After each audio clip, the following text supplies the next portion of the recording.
Bienvenida nuevamente. Acá estamos, en una nueva modalidad, en una nueva edición, saliendo de la comodidad. ¿Qué vamos a hacer hoy, Mary? Hoy, Juli, lo que vamos a hacer es traerle al oyente la evidencia científica respecto de las estrategias nutricionales que mejor hacen a la salud y al rendimiento. Rendimiento visto como total para una persona, ¿no? Rendimiento deportivo, rendimiento cognitivo, un poco de Exacto. todo. Un poco de todo, un poco reunido de los primeros 3 episodios que estuvimos hablando de la fuerza, del metabolismo, de qué es el Exacto. VO2 Max. Hoy vamos a traer desde el laboratorio, pero aplicado a la salud y al rendimiento, y también desde el entrenamiento. Vamos a pasar por el laboratorio a buscar un par de cosas y vamos a pasar después por el campo de juego para hablar en materia práctica de cómo aplicar estas, Estrategias nutricionales. exacto, estrategias para la persona, ¿verdad? Sí. O sea, tanto para la salud como para el deportista. Exacto. Bueno, sin más preámbulo, vamos a arrancar. ¿Qué dice la ciencia que tiene que tener una nutrición completa y buena? Bien. Eh, a ver, el principal concepto que hay que tener en cuenta es la energía. Energía vista como kilocalorías, que es lo que ya venimos de hablar justamente en el episodio de metabolismo, de VO2 Max. ¿Cuántas calorías una persona tiene que consumir en su día a día? Esa es la base, ¿sí? Saber cuánta energía gasta una persona y cuánta energía debe consumir. En segundo lugar vienen los macronutrientes. Los macronutrientes son los que te aportan esa energía. Son las proteínas, los hidratos, la fibra como parte de esos hidratos y las grasas, ¿sí? Y también son parte de una buena dieta, obviamente, los micronutrientes, vitaminas, minerales, antioxidantes, ¿sí? Bien. Entonces, ¿qué tiene que tener una buena dieta? Tiene que aportarte la energía que necesitas, tiene que aportarte los macronutrientes, de cada uno de ellos la cantidad que necesitas, y no tiene que aportarte aquello que ya sea te hace mal o que no te suma para nada. Una dieta para la salud también incluye obviamente esos días flexibles donde, bueno, esto que no te sirve para nada, creo que también es necesario a nivel psiquis, Sí, que te sí, sirve. por supuesto. Por eso es aportar mínimas cantidades en el día a día y no vamos a aportar galletitas en el día a día. Exacto. Ahora, estás en un cumpleaños de tu hijo, mamá, papá, amigo. ¿Querés comer torta? Por supuesto, come la Bien. torta. Está bueno ¿Entendés? saber esto, diferenciar los macronutrientes y los micronutrientes para que cuando estás en una situación así, que a todos nos pasa en la vida diaria, bueno, sepas de toda esta mesa dulce que puedo agarrar, ¿verdad? O sea, qué me va a servir para el día de mañana en cuanto a la salud y en cuanto al rendimiento. Sí, la regla clave acá, o al menos mi regla, que es basada en ciencia, es si vos en tu día a día, de lunes a viernes, toda tu semana, consumiste la energía, los macronutrientes que necesitaste, llega el día que sea, puede ser el viernes o el sábado o cualquier otro día, ¿no? Claro está. Pero llega un día a la noche que tenías un evento y te querés dar el placer de comer algo que no está en tus macros o no está dentro de tu energía diaria, obviamente que podés. Pero el concepto es que en el famoso 80-20, que en el 80% del tiempo tu energía, tus macronutrientes y micronutrientes estén cubiertos. Bien, es saber que un día que hagas algo mal no va a influir al todo el proceso que estás haciendo. Pero bueno, Mary, volviendo entonces al eje central, ¿cómo debería ser entonces una nutrición de calidad? Gran pregunta. A ver, la nutrición de calidad, de vuelta, lo que la ciencia dice, porque aclaremos que yo no soy ni tu nutricionista ni la nutricionista de nadie que está escuchando. Yo soy fisióloga y yo me baso en la biología, ¿sí? Entonces, Sí. voy a la ciencia y ¿qué es lo que dice la ciencia? La ciencia dice que una nutrición de calidad es aquella que está basada en alimentos reales. Como dijimos, la base de la dieta, el 80%, 90% del tiempo, uno tiene que consumir alimentos reales. En gran parte, el consumo de los alimentos reales es lo que va a condicionar que la cantidad de energía que vos estás consumiendo no esté de más, porque sería muy difícil que vos consumiendo una ensalada abundante te quedes con hambre para decir me voy a clavar 8 ensaladas más. Exacto. La realidad es que eso no va a suceder. Entonces, la nutrición de calidad, esta nutrición de alimentos reales, es la que en gran medida ya tilda el primer casillero de cuánta energía vos necesitas. Bien, un poco es como escuchar a tu cuerpo, ¿verdad?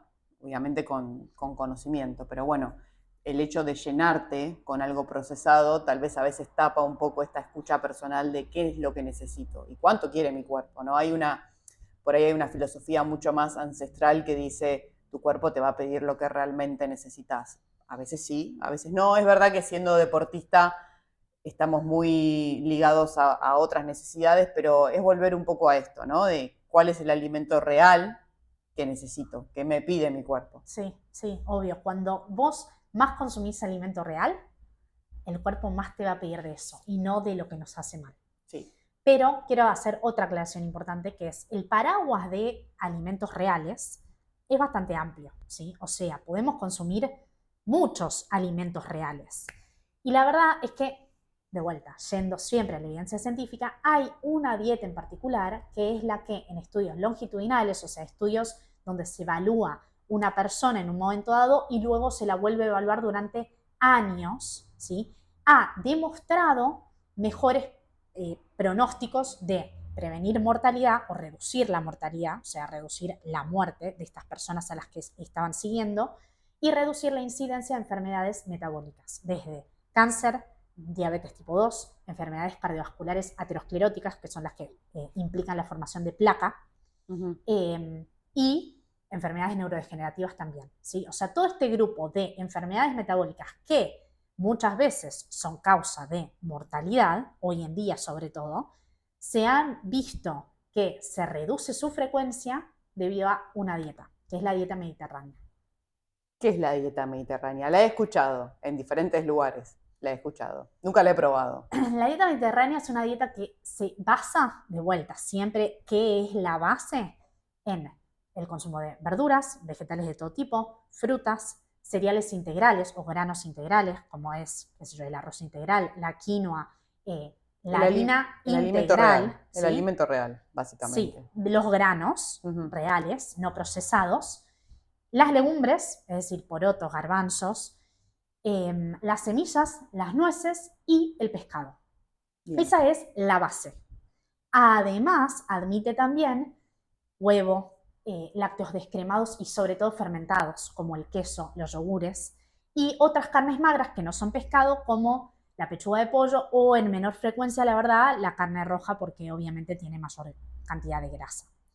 Y acá siempre la Mary que está detrás de todo esto, yo acá te hablé de alimentos, ¿no? Todos estos alimentos están incluidos en la dieta mediterránea, pero fíjate que hay como 3 grandes nutrientes que están contemplados en esta dieta, porque son claves. El primero es la fibra, ¿sí? Las verduras, las frutas, las legumbres, los granos integrales, lo que te están aportando es, además de hidratos digeribles, te están aportando fibra, que es el hidrato no digerible. Eso te iba a preguntar, perdón, porque se habla mucho de la fibra, pero en definitiva, ¿qué es la fibra si lo tuvieras que poner en 2 palabras? La fibra es un tipo de hidrato no digerible que comprende distintas moléculas, ¿sí? Hay distintos tipos de fibra, ¿sí? Pero estos tipos distintos de fibra están presentes en todas estas variedades vegetales que te conté. Y aclaro, cuando digo vegetal no es una verdura, es todas las verduras que existen, morrón, zanahoria, tomate, pero también son las legumbres, los granos integrales, todos estos son alimentos vegetales. Bien. ¿Sí? Entonces la dieta mediterránea le da una prioridad muy grande a todos estos alimentos que aportan fibra. Bien. En un ratito te voy a explicar por qué. Sí. Imaginamos que la importancia de la fibra viene desde la mano de la salud, más que del rendimiento. Que igualmente la salud hace al rendimiento, como lo venimos diciendo siempre. Por supuesto. Pero continuamos. Estábamos entonces con los 3 elementos estos que mencionabas. Uno era la fibra. Bien. Segundo, ácidos omega 3. Ácidos grasos omega 3. El pescado es la principal fuente que aporta ácidos grasos omega 3. Y lo que me parece importante que vos sepas, porque estamos aprendiendo, pero también que el oyente sepa, hay distintos tipos de ácidos grasos omega 3. El rey de los omega 3 es el EPA y el DHA, ¿sí? Son en realidad 2 tipos de ácido graso. Nuestro cuerpo, que somos animales, tiene como forma bioactiva de todos los ácidos grasos omega 3 estos 2, que son el EPA y el DHA. Mientras que los vegetales tienen otro ácido graso bioactivo, que es el ALA. Nosotros cuando consumimos vegetales que nos aportan ALA como ácido graso, lo tenemos que convertir en EPA y en DHA. Y esa conversión no es tan efectiva, tan eficiente. Razón por la cual en nosotros que somos animales y que necesitamos el EPA y el DHA, es muy importante consumir o los omega 3 o del pescado o suplementarlo. Claro. También lo vamos a consumir de estos alimentos vegetales porque una parte sí la vamos a convertir en EPA y DHA, pero no todo y no con la misma eficiencia. Entonces, ¿cuáles son los alimentos vegetales altos en omega 3? Las semillas de chía de lino, por sobre todo, el aceite de oliva, gran fuente de omega 3, bueno, la palta, ¿qué más? Bueno, las algas. Las algas son una gran fuente vegetal que, como sabrás, se alinea con el pescado. Por eso es tan alta en omega 3. Pero todas estas son fuentes de ALA. ¿Cuál es la fuente de EPA y DHA? El pescado, sobre todo los grasos, el salmón, la trucha, las sardinas. Bien. Qué importante es saber desde la práctica de la fisiología, ¿no? Saber que si bien en el mundo tenemos los diferentes nutrientes, no todos los sintetizamos igual. Esta diferenciación que vos hacías, ¿verdad? Entre, bueno, nuestro cuerpo lo sintetiza más fácil que el otro o no lo sintetiza directamente. ¿Por qué?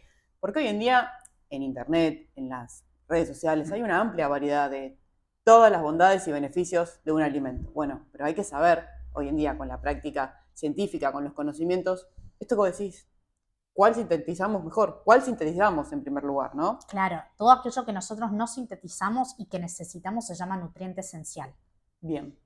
Los ácidos grasos omega 3 son nutrientes esenciales. Tenemos que incluir algún tipo de estos ácidos omega 3 para luego poder sintetizar los otros. Bien. Si nosotros no incluimos, por ejemplo, el ALA del vegetal, nuestra conversión a EPA y DHA va a ser nula, ¿sí? Por eso es un nutriente esencial.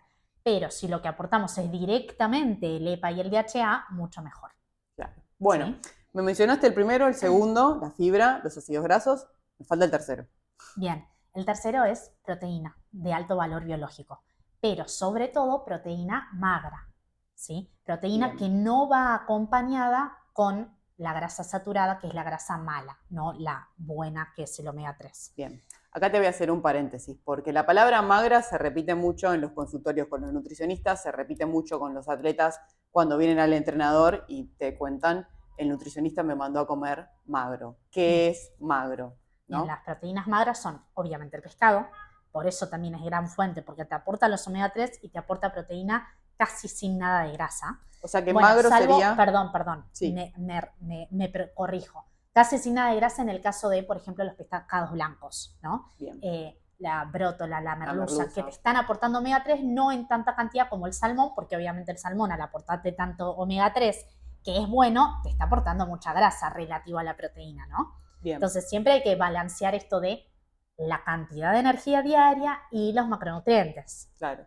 Bueno, acá la ciencia nos podría ayudar en saber, ok, por ahí es preferible comer pescado blanco, merluza, y suplementar aparte con omega 3, en casos de un gasto energético menor, ¿verdad? Porque en un atleta de mayor desgaste, bueno, comés salmón, o sea, si lo podés pagar, ¿verdad? Porque ese es otro tema. En una persona de alto gasto calórico, de alto consumo de calorías, ahora vamos a ver cómo se calcula, ¿no? Pero sí. Una persona que gasta 3.500 calorías diarias, obvio que hay lugar para el salmón, ¿sí?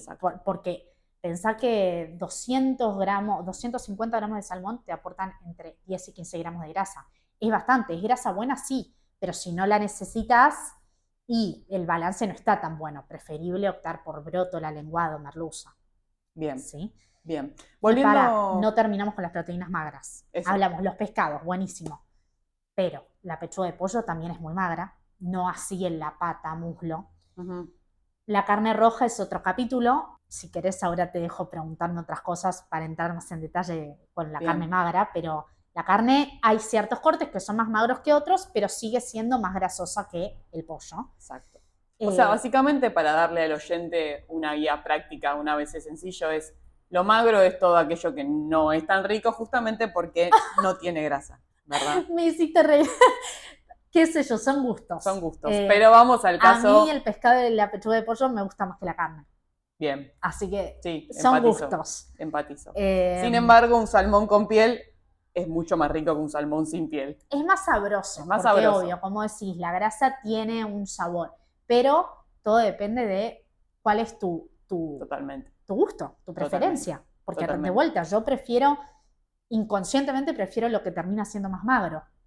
Es buscar el alimento real y también lo que mencionaba antes, volver a lo ancestral y qué te pide el cuerpo. Y también saber, con la parte práctica y científica, bueno, yo estoy teniendo este gasto, entonces debería consumir lo magro y tal vez, si me hace falta otra cosa, suplementarlo con algo obviamente saludable, ¿no? Que ese es tema para otro episodio, suplementación deportiva, ya lo haremos. Me mencionaste como que la carne era un mundo aparte y quiero que me expliques un poco eso. ¿Cuál es la importancia de lo magro y por qué la carne roja es Bien. otro mundo? La carne roja es otro mundo porque su proporción de, así como hablamos del salmón, por ejemplo, que aporta bastante grasa, pero que es de la grasa buena, porque son estos ácidos grasos omega 3, la carne es lo mismo, aporta bastante grasa, siempre va a aportar más proteína, por supuesto, y ese es su beneficio. Y esa es la razón por la cual, por supuesto que está bien comer carne roja. Pero, ¿por qué en moderación? Porque su aporte de grasa es, digamos, notable respecto de una pechuga de pollo o un pescado y no es de la grasa buena, es de la grasa saturada, que se ha asociado en distintos tipos de estudio. Ahora vamos a entrar en detalle si querés, porque me parece que lo amerita, pero se ha asociado a mayor riesgo cardiovascular. ¿Por qué? Bueno, a ver, lo primero que hay que evaluar acá es que los estudios digamos, se pueden incluir en distintas categorías. Una gran categoría es el estudio longitudinal que te contaba antes, que es de muchos años, que suelen ser estudios observacionales, porque no podés tener a una persona recluida dentro de una habitación controlándole todo lo que come durante años, ¿sí? Entonces son estudios donde se sigue a una persona, pero a través de cuestionarios, de, bueno, ¿qué comiste semanalmente durante todos estos años? Y obviamente eso conlleva bastante error y conlleva sobre todo una asociación. No se puede establecer causa-efecto porque yo no controlé todas las demás variables de tu vida y de tu dieta. Estos estudios observacionales y longitudinales han asociado que las personas que consumían más grasa saturada tenían a lo largo de todos estos años mayor desarrollo de placa aterosclerótica, o sea, ateroma en las arterias, y o muerte por causas cardiovasculares. Esa es una categoría de estudios. También hay estudios controlados, aleatorizados. Son estos estudios donde sí te controlo exactamente qué comes y entonces puedo establecer cierta causa-efecto. Obviamente son más chiquitos, no puedo abarcar 1.000 millones de personas con este tipo de estudios. Entonces tienen cierta limitación, pero por ejemplo en uno de ellos se encontró que consumir 50 gramos de manteca diarios, o sea, consumían 50 gramos de manteca todos los días. Un cuarto de un pan de manteca de supermercado.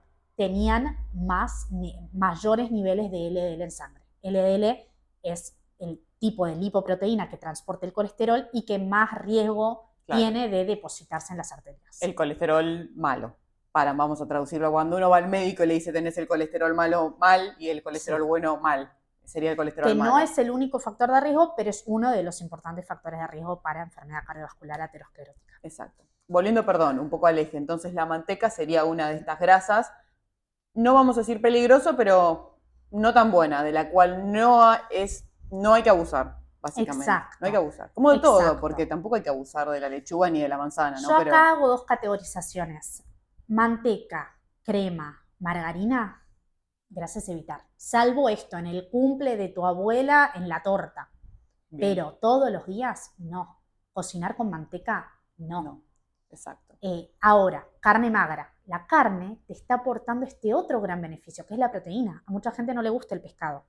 Entonces, hay que hacer un balance, ¿sí? Una cosa es la evidencia y otra cosa es la práctica. Yo tengo muchos pacientes que no comen pescado. Entonces, su gran aporte de proteína puede venir de la pechuga de pollo o de la carne. Ahora, ¿qué recomiendo? Intenta optar por los cortes magros, un lomo, desgrasalo lo más que puedas y, obvio, intenta moderar su consumo. Tampoco es 2 comidas por día, todos los días carne. Exacto. ¿Sí? Pero es grasa saturada en moderación.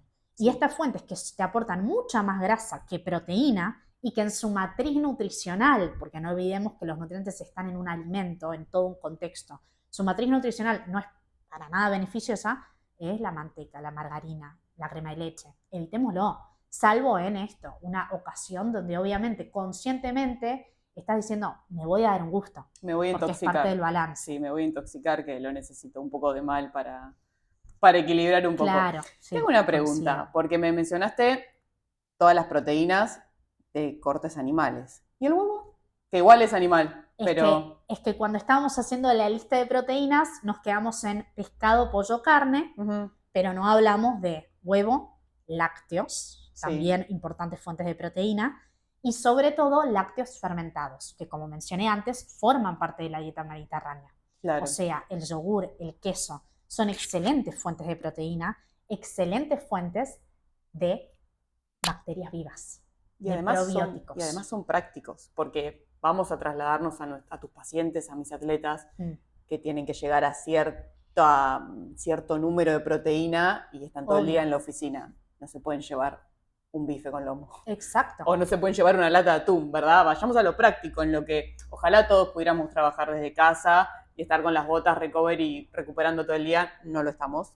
Probablemente llevarse un pedazo de salmón a la oficina o llevarse un bife con lomo es complicado. Por eso... Sí, eso es más complejo. Lo de la lata de atún lo veo súper práctico, lo Sí. recomiendo mucho a mis pacientes. ¿Y el olor?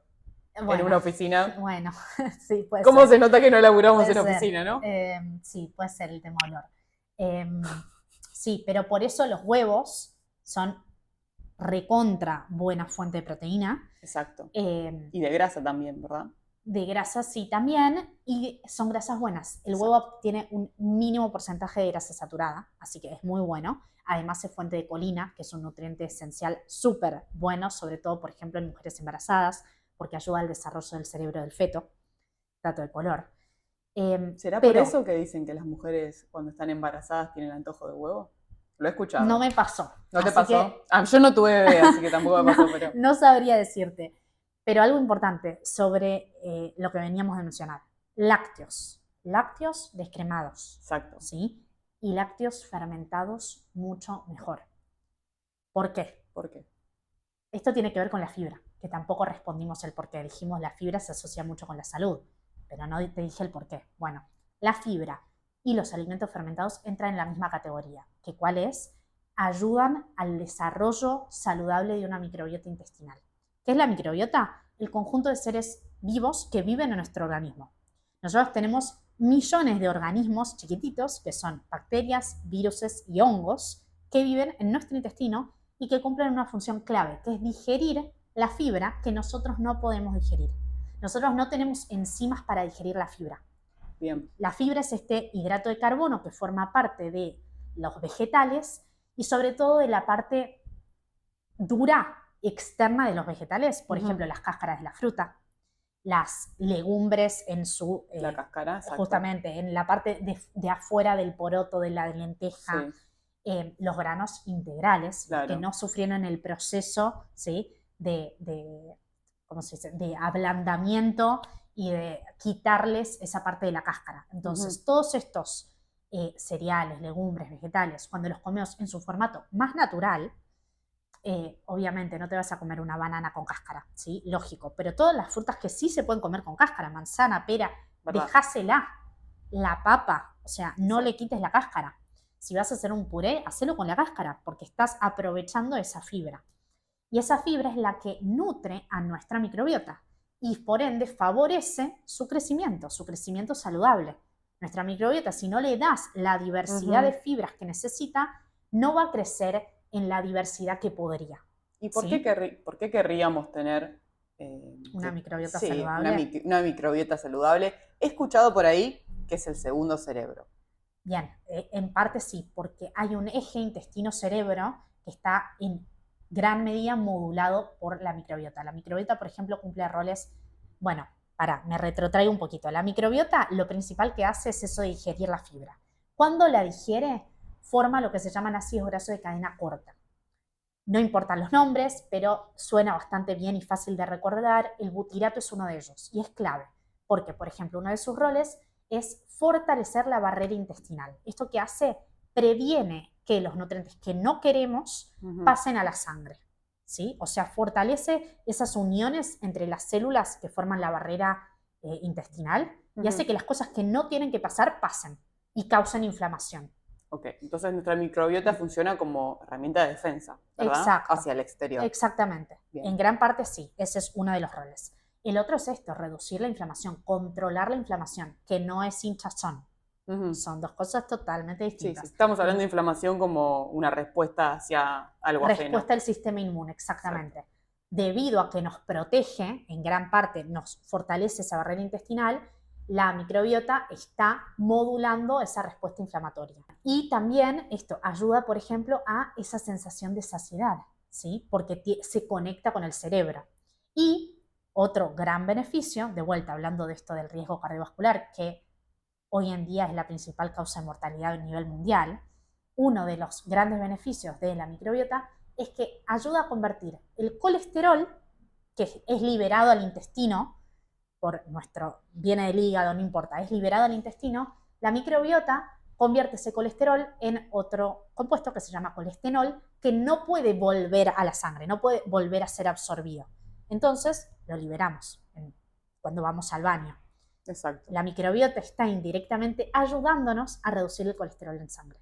Qué importante, ¿no? Qué importante entenderla entonces, no solo como segundo cerebro, sino como una parte, como un órgano más, prácticamente. Obvio, fundamental. Por eso la fibra es tan necesaria. clave. Es como el alimento de esa parte que tenemos en nuestro cuerpo. La fibra es clave. Y obvio, si podés además diversificar esa microbiota consumiendo alimentos fermentados, mucho mejor. Razón por la cual yo recomiendo mucho el yogur, los quesos descremados, mejor. Exacto. Pero no olvidemos que estamos hablando de una matriz nutricional. Entonces, por ejemplo, en Argentina, que no hay gran variedad de yogures, por ejemplo, sin azúcar, ¿sí? Bueno, hay algunos yogures enteros, naturales, sin endulzar, que pueden ir también, porque el beneficio que aportan es mayor que el posible perjuicio de esa poca cantidad de grasa saturada que tiene. Entiendo. Qué importante que lo digas para dar hincapié a decir, no demonicemos alimentos. Busquemos la parte que nos es útil de ese alimento. Si vamos a usar un yogur, ok, elijamos un yogur descremado para no tener la crema, para no tener ese aporte de grasa extra que no necesitamos, a menos que tengamos una alta carga de entrenamiento que avale, que nos permita poder tener un poco más de grasa, ¿verdad? Porque hablo un poco por ahí desde mi propia experiencia hace años cuando entrenaba un montón y no tenía todos estos conocimientos y trataba de buscar lo más magro, lo más descremado, lo más, y la realidad es que mi carga de entrenamiento era tan alta y me volvía tan loca porque todo sea magro y todo sea descremado que bueno, así me consumí, ¿no? En algún momento, pero eso es para hablar otro podcast, otro episodio. Pero saber estas cosas importantes, ¿no?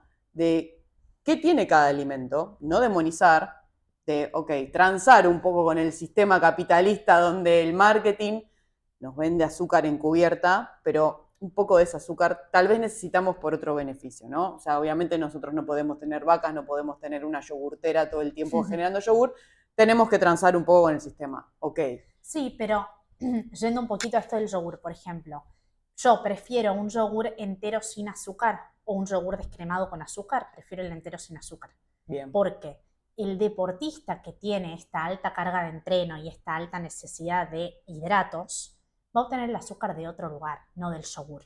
Entiendo. ¿Sí? Lo va a obtener de una fuente de nutrición preentreno, que no es un yogur, porque el yogur te está aportando proteína que no la necesitas. ¿Entendés? El azúcar lo vas a consumir, por ejemplo, de, no sé, un membrillo, un dátil, una banana. ¿Se entiende? Entiendo. Yo siempre trato de hacer esta mini educación, este ABC a mis atletas de este alimento qué es. Esencialmente, porque por lo general todos los alimentos son combinaciones de proteína, carbohidratos, grasas. Pero ¿este alimento qué es? Principalmente. Exacto. Entonces, si este alimento es principalmente carbohidrato, lo podés usar preentreno. Si no lo es, si es principalmente proteína, no, ¿verdad?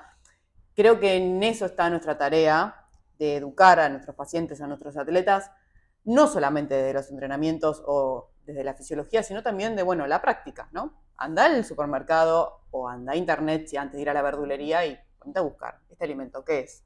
Bien, ¿no? Con todas estas cosas que vos acabas de comentar, te quiero hacer una pregunta que ya me la respondiste, pero quiero como que hagas un pequeño resumen. ¿Qué es entonces, para tu entender, la nutrición de mejor valor, ¿verdad? De mejor calidad y que para la salud la persona necesita? ¿Cómo sería esa nutrición? Para mí la clave con K es establecer la necesidad energética de una persona. Yo te voy a contar cómo armo un plan nutricional para uno de mis pacientes. Bien, ponele que yo soy tu paciente. Muy bien. Lo primero que voy a hacer es determinar tu gasto metabólico en reposo. Esto es una estimación, ¿sí? Por supuesto, pero uso una ecuación que es muy fácil de usar para cualquiera, porque, por ejemplo, no implica medir tu porcentaje de grasa, tu porcentaje de masa adiposa y tu porcentaje de masa magra, sino que tiene en cuenta tu peso, tu género, tu altura, tu edad, y es la ecuación de Harris-Benedict. Esa ecuación lo que va a hacer es calcular, estimar tu gasto metabólico en reposo. Exacto. Si yo no me moviera en todo el día directamente, si estuviera acá tirada en el sillón como una planta. Bien. Que va a rondar, digamos, viéndote las 1300 calorías, ¿sí? Bien. Entre 1200, 1300 calorías, hasta 400 podría ser tu gasto en reposo. Si vos no hicieras absolutamente nada, gastarías eso y por ende tendrías que comer eso. Si comieras más, subirías de peso. Bien. ¿Sí? Eso como tu gasto en reposo. Luego a eso se le añade un factor multiplicador que es tu nivel de actividad. Ese factor puede ir de 1.2 a 2.5, o sea, es súper amplio. Una persona sedentaria tiene un factor de 1.2 multiplicador porque incluye las actividades diarias, tipo, sí, te vas a mover a ir al supermercado, prender la tele, por más de que sea sedentaria. Sí. Exacto, prender la tele. Entonces, ahí te aplicaría el factor multiplicador de 1.2. En una persona que entrena 3 horas diarias todos los días de la semana a intensidad moderada o una intensidad moderada y una intensidad vigorosa, esa persona tendría un factor de 2.5. Bien. Y en el medio estamos nosotras. Exacto. ¿Sí? Entonces, por lo que entiendo, el factor de actividad no es solo el deporte que haces, sino en cuánto te moves durante el día. Exactamente. No te lo pregunté, pero de vuelta, volviendo al ejemplo de que sos mi paciente, si vos supongamos que estás lesionada, es decir, no estás entrenando hoy por hoy, pero vas a dar clase personalizada al gimnasio, caminas 3 cuadras hasta el colectivo, después te bajás, caminas otras 5, estás parada dando clase, etcétera. Todo eso ya te pone en un factor de 1.3, 1.4. No estás sedentaria. Bien. ¿Se entiende? Para traducirlo un poco a nivel más técnico, por ahí sería, estoy bombeando sangre. Estoy haciendo una actividad que hace que mi corazón necesite bombeo de sangre a todo el cuerpo porque me estoy moviendo, o estoy hablando, o estoy gesticulando. Sí. O sea, sí, obviamente esas actividades de movimiento sí te ameritan ponerte en 1.3, 1.4, estas que dije yo, mientras que todo lo que es lo que en inglés se llama fidgeting, o sea, esto que estoy moviendo los brazos, obviamente me hace gastar un poco de calorías, pero la verdad es que no te subiría el factor. Entiendo, bien. Ahora bien, mi approach, de vuelta, estamos hablando de qué hago yo si vos sos mi paciente. Sí. Yo a vos, que sos deportista de resistencia, o sea, si es principalmente actividad aeróbica, no te aplicaría el factor multiplicador más allá del 1.2, que es considerando que sos sedentaria. Lo que haría es agregarte un cálculo aparte que es en base a tu VO2 max. Justo a vos te medí el VO2 max, si no te lo hubiese medido lo estimaría. Sí. Acordémonos que esto es... Recordemos, que tenemos el video cargado en YouTube de cómo es todo ese trámite, ¿no? Cómo se mide un VO2 max, la devolución también que me diste, como Obvio. Para que la gente ya sepa que puede ir y buscarlo. Lo vamos a dejar en descripción igualmente. Entonces, yo te medí tu VO2 max, que ahora no lo recuerdo. ¿Te acordás cuánto daba? 68.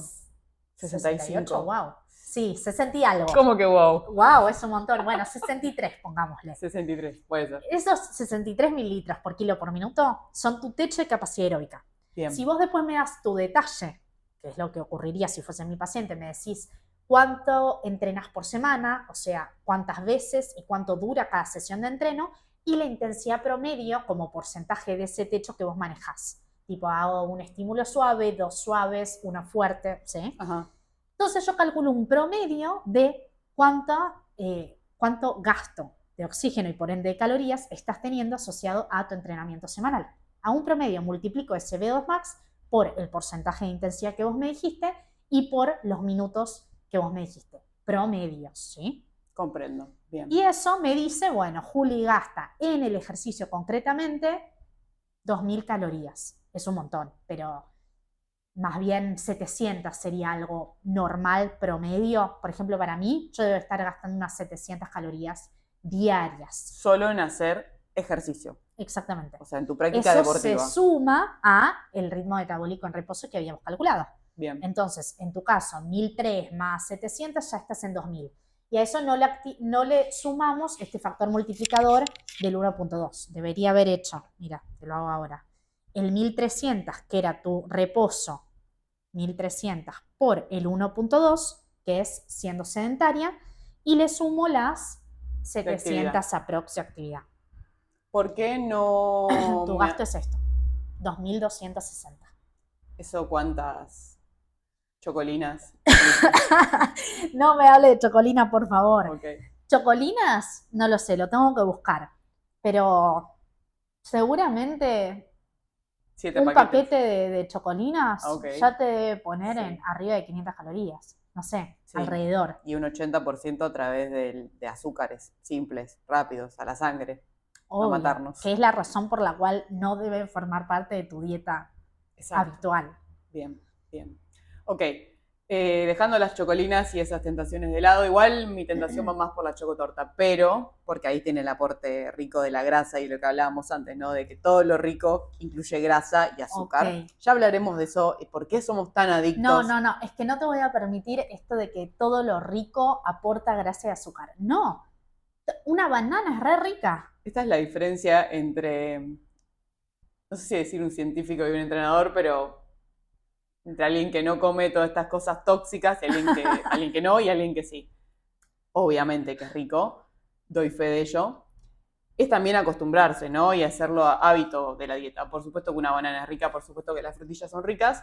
No y además, perdón, para una persona que quiere perder grasa, vos te comiste esto, un paquete de chocolinas que no te sació porque no aportó fibra, no aportó proteína, te clavaste quizás 500 calorías de la nada, te quedaste con hambre y ya te quedó, de esas 2.200 que podías comer, ya te quedaron 1.700 nada más. Pero además, si te hubieses comido 2 bananas, aportando menos calorías, o sea, quedándote con mucho más de tu cuota diaria, te saciaste. Y tendría un montón de micronutrientes. Además. Que no mencionamos, pero que también son importantes, ¿verdad? Exacto. Bien, bueno. Está bueno tener estos conocimientos como para poder empezar a dirigir un poco más nuestro barco, de nosotros mismos, ¿no? Saber cuál es nuestro gasto. Está muy bueno este dato que vos decís. Si vos sos una persona que no realiza deporte de forma amateur o profesional, está bueno saber cuál es tu gasto basal y cuál es tu gasto de movimiento, qué haces durante el día. Y si sos deportista, está bueno tener estos conocimientos, ¿no? De cuál es tu VO2 max, cuál es tu gasto también en tu actividad, qué actividad haces, si es aeróbica, si es de fuerza, ¿verdad? Todo eso para saber qué necesitas. Y cuántas calorías necesitas. Cuántas calorías necesitas. Y esas calorías, que ahora nos vamos a pasar al campo deportivo, pero esas calorías no vienen solo de calorías, porque no es lo mismo 5.000 calorías de proteína que 5.000 calorías de carbohidratos. Exactamente. Bien. Entonces, siguiendo con mis pasos, approach, sí. Lo primero que hice fue determinar cuántas calorías necesitabas. Bueno, ahora lo tengo que distribuir entre los macros, es decir, qué cantidad de hidratos, qué cantidad de proteína y qué cantidad de grasa. Bueno, la proteína hoy en día está establecido que para cualquier persona activa, la base es 1.6 gramos por kilo de peso. Bien. ¿Sí? O sea, vos pesás 56. Bien. En tu caso, el mínimo sería 1.6 por 56, 90 gramos de proteína, aprox. Mi mínimo. El mínimo. Bien. Y yo, en la mayoría de mis pacientes, estoy desde 120 para arriba. Es complejo, estoy 120. Estoy más cerca de los 2 gramos por kilo. Ok, es complejo, ¿sí? 120. No es complejo. Es complejo. Depende de cómo sea la dieta de la persona. Pero no es algo que uno pueda llegar, burdamente dicho, comiendo chocolinas. No es fácil. Por supuesto que no. Por eso una buena dieta no aporta chocolinas. Por supuesto, cuando una dieta es de calidad y aporta proteínas magras, hidratos de carbono con fibra y grasas buenas, es re fácil de llegar. El único que va a tener cierta complicación con eso es el vegetariano y sobre todo el vegano. Bien. ¿Y cuál es la complicación central? Que el vegano sobre todo, porque no aporta ni huevo, ni queso, ni yogur, el vegano tiene que prestar especial atención a no solo qué cantidad de proteína está consumiendo, es decir, si está llegando a esos 1.6 a 2 gramos por kilo de peso, sino sobre todo cuánto está aportando en cada comida de cada aminoácido. ¿Por qué? Retrotraigámonos un poquito. Una cosa es la proteína, pero hoy en día hay que pensar en los aminoácidos que constituyen esas proteínas. Serían como las los eslabones, ¿no? Los ¿Verdad? ladrillos. Los ladrillos de la proteína. Existen 20 aminoácidos en la naturaleza y para que nuestro músculo y todas las proteínas de nuestro cuerpo estén, digamos, construidas, necesitamos de esos 20 aminoácidos. Necesitamos que esos 20 aminoácidos vengan de la dieta. Bien. Yo sé que hay 3 que son fundamentales, A ver, ¿verdad? a ver. La leucina. No me dejes sola. Los BCA. Los BCA, Sí, exacto. la leucina, lisina. La realidad es que hay 20 y que necesitamos de esos 20. Hay 3 que tienen por ahí un 4. protagonismo. Los 4 BCA, sí. que tienen un protagonismo más fuerte que los demás. Pero continuamos. ¿Por qué el vegano entonces? Los BCA tienen un protagonismo porque son esenciales. Los otros los podemos sintetizar nosotros. Ah, ¿sí? ok. El esencial, acordémonos que es el nutriente que tiene que venir de afuera. Bien. O sea que ¿sí? todo lo que sintetizamos es que lo podemos construir a partir de otra materia prima. Perdón, leucina, lisina, isoleucina y valina. Sos Esos tremenda. son los 4. No sé cómo entra todo ahí. Se me fue por un momento, pero ya está. Esos 4 son los BCA y tienen que venir de la nutrición, ¿sí? Ahora, volviendo al vegano, porque me parece muy importante que sepan esto. Yo tengo un montón de más atletas que atletas mujeres que hombres veganas. Mira, bueno, sí. Hoy en día es más común. Escuchen esto. En cada una de sus ingestas centrales, no en el snack preentreno, ¿sí? Pero en una ingesta central, tienen que garantizar alrededor de 30 gramos de proteína. Pensemos que 30 gramos por 4 comidas nos ponen en esos 120 gramos aprox. Sí. Que de vuelta no es el caso de todos, porque hay mujeres súper chiquitas que pesan 50 kilos, ¿sí? Pero general. Si en 30 gramos de proteína que nos aporta una comida, digamos, una sola comida, garantizamos la siguiente combinación que te voy a decir de alimentos vegetales, en el caso del vegano, estamos aportando esos 20 aminoácidos en esa misma comida, que el músculo necesita para decir, me entraron los 20, activo la respuesta de síntesis de proteínas y agarro los 20 que están en la sangre y puedo sintetizar mi proteína.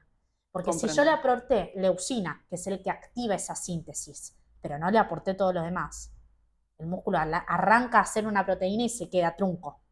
¿Sí? Entonces, ¿cuál es esta combinación de 4 cosas? Tienen que tener hojas verde oscuro, no lechuga, o sea, rúcula, espinaca, kale, brócoli, hojas verde oscuro, legumbres, poroto, garbanzo, y cereales integrales, quinoa, arroz integral, harina integral, o sea, un pan integral, mijo, trigo burgol, todos estos son cereales, y nueces o semillas. En estas 4 combinatorias estamos aportando, primero, suficiente proteína, seguro, y segundo, todos los 20 aminoácidos. Bien, qué importante que acabas de hacer una aclaración que antes no habíamos hecho, que la proteína no solo viene de lo animal, viene también de los cereales, los vegetales, las legumbres. Por supuesto, sí, gran aclaración. El tema es que en general, como dijimos antes, todos los nutrientes nos van a aportar un poquito de todo. En el caso de los vegetales, la proporción de hidratos de carbono que aportan, hidratos de carbono incluyendo fibra, es mucho mayor que las de proteína. ¿Sí? Comprendo. Pero sí, no, o sea, no es solo eso. Yo en general en pacientes vegetarianos les recomiendo, ya que pueden y quieren, que metan un huevito en la ensalada, ¿no? Pero sí. Bien. Bueno, volviendo a tu approach ideal conmigo. Bien. Me vas a ver qué deporte hago, definir mis macros, te habías quedado ahí. Perfecto. Hasta acá definimos energía, o sea, calorías y proteína. ¿Qué viene después? Hidratos. Bien. Que en una persona sedentaria, claramente podemos aportar 2 gramos por kilo de peso y ya. Todo dependerá de su contextura y de su objetivo. Si quiere perder grasa, si tiene sobrepeso, si solo quiere perder una pequeña pancita que tiene, ¿sí? Pero en una persona activa de peso saludable que no busca perder grasa y, de vuelta, activa, los gramos de carbohidrato por kilo de peso van a ser mucho más que 2 o 3, ¿sí? Una persona que entrena fuerte, o sea, cuando estás transitando una etapa de buena carga de entrenamiento, podemos estar hablando de 6 a 10 gramos de carbo por kilo. Sí, yo cuando preparo maratón trabajo entre 10, 12, depende, ¿no? La fase, pero sí. Qué importante saber también, porque ahora vamos a hablar un poco de esto de entrenar con restricción de carbohidrato y sin restricción, qué nos aporta como beneficio al entrenamiento o no. Pero antes de ir al entrenamiento, vayamos a persona. Vos querés que yo esté sana, ¿no? Exacto. Si yo yo no puedo estar por debajo de 2 gramos de hidrato de carbono por mi peso, porque eso ya es insalubre, ¿no? O por lo menos ya... Yo diría, en tu caso, no en menos de 3, Bien. porque el 2 se usa más para alguien que está en déficit, que quiere perder grasa, que necesita estar consumiendo menos calorías de las que gasta, y entonces hay que bajar, digamos, la cantidad de todos los nutrientes. Bien. Entonces el carbo puede bajar, pero en tu caso, menos de 3, no. Bien, esto nos da lugar también para otra pregunta que quería hacerte más adelante, pero es el momento. No es mi caso, pero si yo quisiera perder grasa, ya medio que me lo dijiste, acomodaríamos los macronutrientes para que yo no tenga esa energía extra, ¿verdad? Bueno, contámelo vos, no lo voy a andar adivinando yo. Ok, muy bien. Espérate, terminando con vos, no definimos la cantidad de grasa. Definí cantidad de energía, cantidad de proteína, cantidad de carbo. Sí. ¿Y la grasa dónde está? Bueno, la grasa es buena cuando viene de estas fuentes que aportan omega 3. O sea, aceite de oliva. Yo condimento la ensalada. Hay gente que le gusta sin condimentar. ¿Con qué le vas a condimentar? Con aceite de oliva. Semillas, nueces. Palta, que acordémonos, te aportan estos omega 3 que son hiper esenciales. Y si no llegás por esta conversión de ALA que yo te decía, bueno, lo tendrás que suplementar aparte. Bien. Pero poder aportar de los nutrientes siempre es mucho mejor. En general, estas kilocalorías que vienen de grasa son lo que no se cubrió con las proteínas y carbos. Es decir, yo dije, bueno, Juli necesitaba 2.200 calorías diarias, ya determiné la proteína, ya determiné los carbos, cada uno de esos 2 macronutrientes aportan 4 kilocalorías por cada gramo, resto y miro cuántas calorías me quedan. Y eso es lo que viene de la grasa.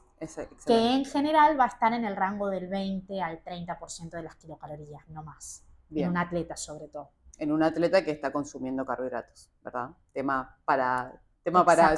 Somos ansiosas, no podemos tener un guión.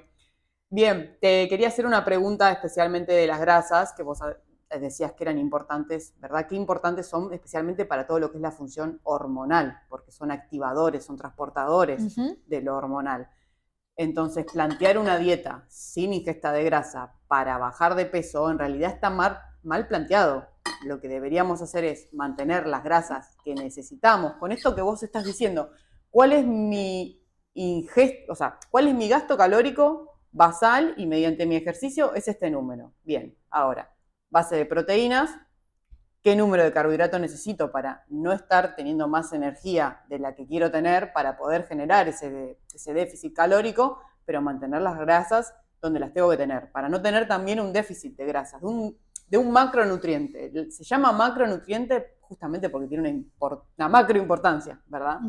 Que quería recalcar eso, o sea, las grasas son necesarias.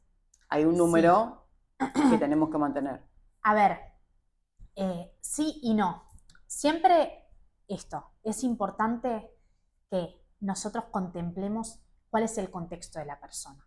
Es decir, en una persona no es tan clave estar consumiendo siempre la cantidad de grasa necesaria todos los días, siempre y cuando sea de un peso saludable. En una persona que ya de por sí está en un bajo peso y bajo porcentaje de grasa, que en hombres es abajo del 10% y en mujeres es abajo del 16%, ahí estamos hablando de un estado de salud que está comprometido y donde sí, como bien dijiste, la salud hormonal y la salud sexual es lo primero que se compromete. Por ejemplo, la mujer por debajo de cierto peso y cierto porcentaje de grasa va a perder su función sexual. Entonces, ahí es más que importante aportar la energía, las proteínas, los hidratos y las grasas. No es solo la grasa, porque la grasa es importante tenerla dentro nuestro, tener ese porcentaje mínimo de grasa. Exacto. ¿Sí? Ahora, yendo a lo que dijiste, porque me parece que está relacionado. Esto de, bueno, en alguien que sí tiene sobrepeso y quiere perder peso, que no está en ese porcentaje mínimo de grasa. Que quiere hacer el famoso déficit calórico. ¿Cuál es la principal regla? La principal regla es hacer un déficit sostenido y que puedas mantener por un tiempo, no un déficit loco de como 500 calorías diarias, porque primero va a ser insostenible. Sí. Segundo, va a haber el famoso efecto rebote. ¿Sí? Tercero, no es saludable porque no estás consumiendo los nutrientes esenciales que tenés que consumir necesariamente, porque en 500 calorías diarias mucho no te entra. Exacto. ¿Sí? Entonces tiene que ser un déficit controlado, De hecho, hay estudios que han demostrado que consumir menos de 30 kilocalorías por kilo de peso magro, es decir, kilo de peso sacando la grasa, afectaba la salud sexual femenina. Este fue un estudio que se hizo en mujeres, ¿sí? Menos de 30 kilocalorías por peso magro. En mi caso, por ejemplo, yo no podría bajar de 1200 calorías diarias. Bien. ¿Se entiende? O Que sea, coincide un poco con lo que, no sé cuánto pesás, pero es coincide un más poco o menos con el mi gasto ritmo basal. metabólico en reposo. Bien. Exactamente, porque mi ritmo metabólico en reposo lo que me dice es el gasto que mis células necesitan para vivir. O sea, yo estando sentada no puedo consumir menos de lo que necesito a diario. Bien. Entonces, la primera regla para perder grasa es esa, es un déficit pero controlado. Bien. Y acá me parece que es momento de introducir el tema de los diferentes approaches, porque hoy en día está recontra en boga, sobre todo en las redes, esto de, bueno, las diferentes dietas. Sí, bueno, ¿cómo podemos lograr ese déficit calórico? Hay distintas estrategias para lograrlo. Por ejemplo, la primera, la que yo más avalo, es traquear calorías. Hacer este conteo de cuántas gastabas, que es bastante fácil, ya lo introdujimos, y después decir, bueno, ¿cuánto estoy comiendo? Tenés que estar en un déficit aproximadamente de 500 calorías diarias para en una semana perder medio kilo. ¿Sí? De vuelta, esas 500 pueden variar en función de cuánto estás gastando, porque no olvidemos que si tu gasto aprox es 1600 y yo te hago un déficit de 500, ya estás en 1100 calorías, que en mi caso sería por abajo del ritmo metabólico. Entiendo. Entonces, todo esto es contexto dependiente, pero en general, un déficit de 500 calorías en una persona que tiene sobrepeso, es decir, que ya de entrada está consumiendo de más, ¿sí? Es algo razonable. Sí. En esa persona, la clave es traquear. Para mí, el principal método y el más efectivo es traquear. Sí. Yo a mis atletas les enseño eso, a cómo traquear, ¿no? No necesariamente con una aplicación o no necesariamente marcándolo, pero sí que conozcan las calorías que tiene un alimento y el nutriente, como hablábamos antes, que tiene un alimento. Porque a veces uno en la fantasía de bajar de peso suprime todo. No, pará, no suprimas todo. Y hoy en día hay un montón de apps gratis que sí, no te hacen el completo de que sea tan fácil, qué sé yo, de sacarle la foto al alimento y que ya se te uploade todo. Pero si te tomas cierto trabajo de enlistar vos lo que consumís en una semana, ya tenés una noción de cuánto estás gastando, porque lo calculaste antes, y cuánto estás comiendo. Pesar, como digo siempre, agarra la banana, pesala una vez, banana mediana, 100 gramos, 22 gramos de hidrato de carbono, listo. No peses todos los días la banana, pero ya sabes que una banana mediana tiene 22 gramos de hidrato de carbono. Y que 22 gramos de hidrato de carbono son 22 por 4, te va a dar el total de calorías. Exactamente, ¿verdad? Muy bien. Es llevarlo a lo simple y también poder no volverse loco y no volverse obsesivo, porque, ok, este es el lado ideal, también está el lado oscuro, ¿no? De las aplicaciones de traqueo y todo eso. Por supuesto, y es importante esa distinción, ¿no? Porque es importante traquear calorías cuando uno tiene un objetivo de composición corporal, ya sea de pérdida de grasa o de aumento de masa muscular, porque tenés que estar consumiendo más de lo que gastás. O te digo también de objetivo deportivo preparando un maratón, por ejemplo, de llegar a los nutrientes que necesites como para poder aportar la energía necesaria. Entonces, traquear no es solo para comer de menos, es para todo, es para saber cuánta energía vos necesitas. ¿Sí? Bien. Quiero hacer hincapié en esto también para las personas que no nos conocen, no conocen nuestra historia, no te conocen a vos como profesional ni a mí como atleta, de no estamos hablando de ser rigurosamente traquemos todo, sino de educación. Conozcamos qué estamos haciendo, conozcamos el alimento y de un lado de salud. Totalmente. ¿Verdad? Mary, perdón, nos vamos por las ramas muy fácil. Estábamos hablando de las diferentes formas de llegar a un déficit. Exacto. La primera es esa, traquear. La segunda, que es indirecta, pero yo personalmente la uso y la uso en mis atletas como adición al traqueo, es la restricción temporal, ¿sí? El famoso ayuno. Es decir, cuando una persona restringe las horas del día donde está comiendo, naturalmente va a terminar comiendo menos, ¿sí? En general. Pero repito, esto tiene que ir de la mano del traqueo, porque si yo no traqueo nada y sobre todo no tengo noción de lo que es el apetito y el balance hambre-saciedad, yo digo, bueno, como solo durante 8 horas del día, pero si en esas 8 horas terminé comiendo la vida, claramente no estoy en déficit. Es efecto contrario, que es lo que pasa muchas veces con el ayuno. Yo lo veo un montón. Gente que hace 72 horas de ayuno y después perdón la palabra, pero se morfa la vida. No, sí, Y es que yo, por eso aclaré, yo lo uso personalmente, porque a mí me encanta, me funciona, lo uso en muchos pacientes, pero es un ayuno controlado, es un ayuno principalmente regido por el descanso digestivo nocturno, es decir, ceno temprano, a la mañana siguiente me levanto, voy a entrenar, yo entreno en ayunas, cuando vuelvo 10, 11 de la mañana, normalmente, algún día un sábado que me levante más tarde puede ser a las 12, pero normalmente en ese rango horario hago la primera comida. Eso es el ayuno. No tengo idea cuántas horas hago, ¿entendés? Porque no me estoy preocupando por el 16-8. No me estoy preocupando por la autofagia, ¿sí? Que es lo que quizás sucede a las 72 horas de ayuno.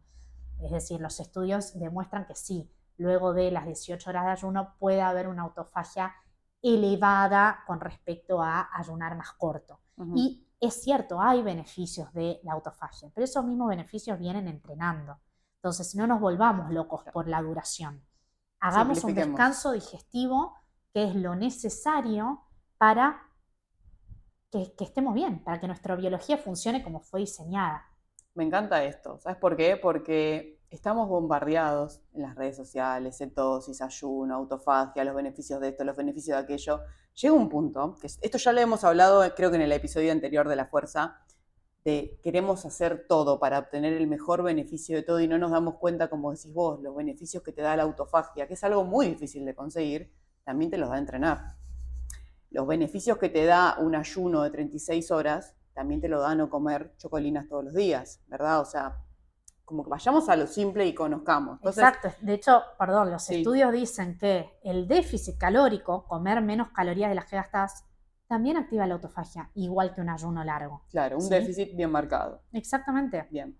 Yo el ayuno lo empecé a implementar ahora, no me gusta, no lo hago nunca porque no me gusta, pero sí es verdad que da muchísima mejor comodidad y que también te regula el apetito, ¿verdad? Porque lo que genera comer, y especialmente las comidas por ahí que come un atleta que son más bien azucaradas, te generan eso de querer comer todo el tiempo. A mí al principio me costó hacer el ayuno porque era como quiero comer todo el tiempo. Después me empecé a dar cuenta de que mi apetito estaba regulado por mi emoción real, o ni siquiera diría emoción, sino por tus hormonas. Por mis hormonas, que tema aparte, pero por mis hormonas y lo que realmente necesitaba. Y no solo por el hecho de quiero comer, porque comí hace 2 horas y necesito más azúcar de la que consumí. Es que ese es uno de los grandes beneficios del ayuno. Regula esa sensación de apetito. Bien. Y te pone consciente de ese hambre-saciedad.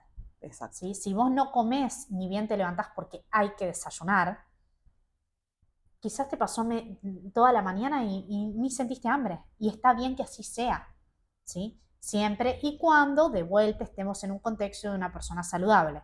Si estamos hablando de una persona que ya de por sí tiene un trastorno alimenticio, tiene un bajo porcentaje de grasa, tiene un alto nivel de estrés, tiene muchas fracturas óseas, que es un gran indicador de que claramente está en déficit nutricional.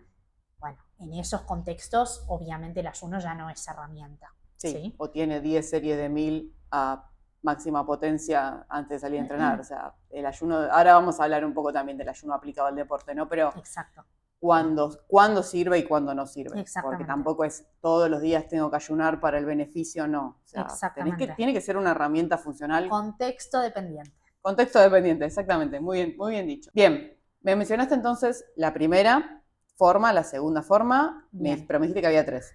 Sí. Todo hay 3. Sí, casi. Bien, la que queda es restricción de grupos de alimentos.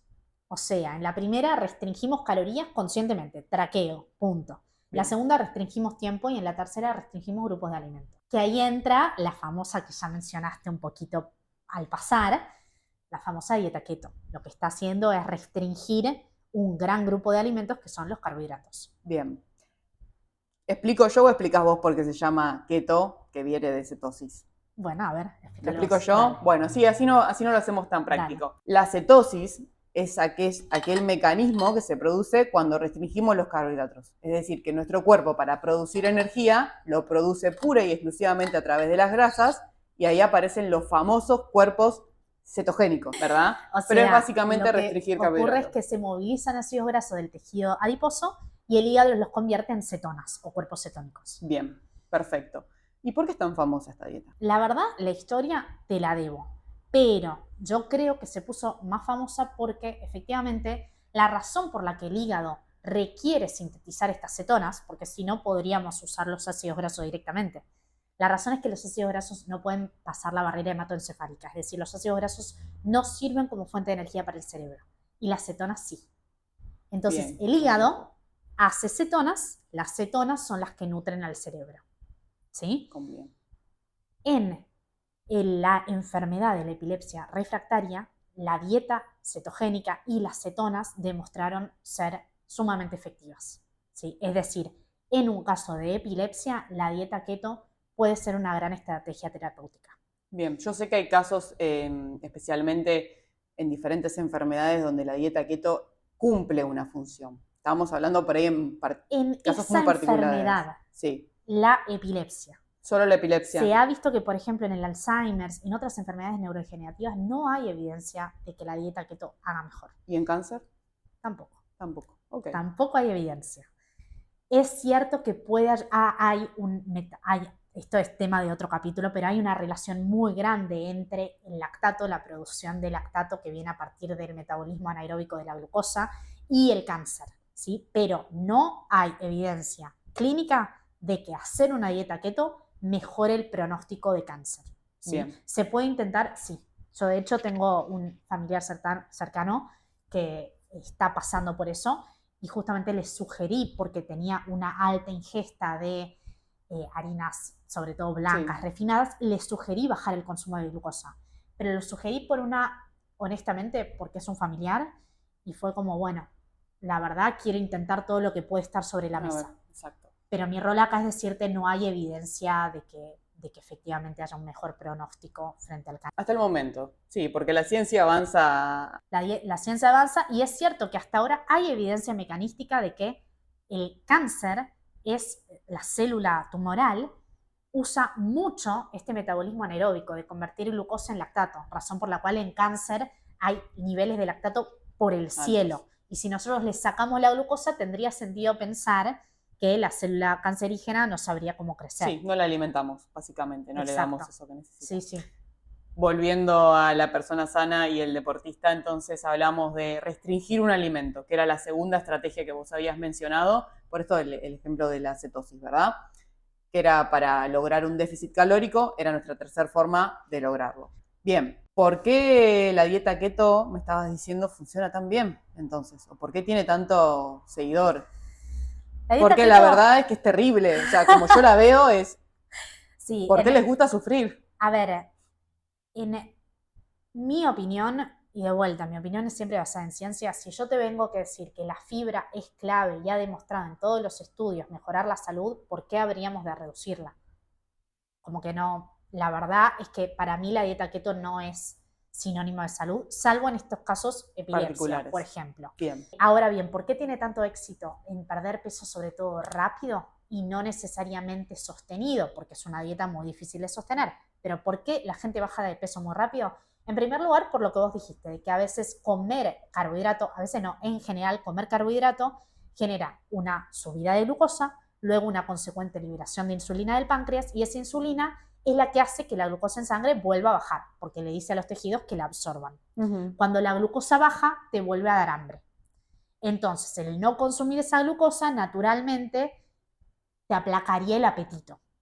Sí, y la segunda gran razón es que por cada gramo de glucógeno que nosotros almacenamos 3 gramos de agua. O sea que si yo, volvamos a mi ejemplo, una dieta de 2 gramos de hidrato por mi peso, o sea, vamos a redondear 120 gramos de hidrato en mi dieta de todo el día, sí.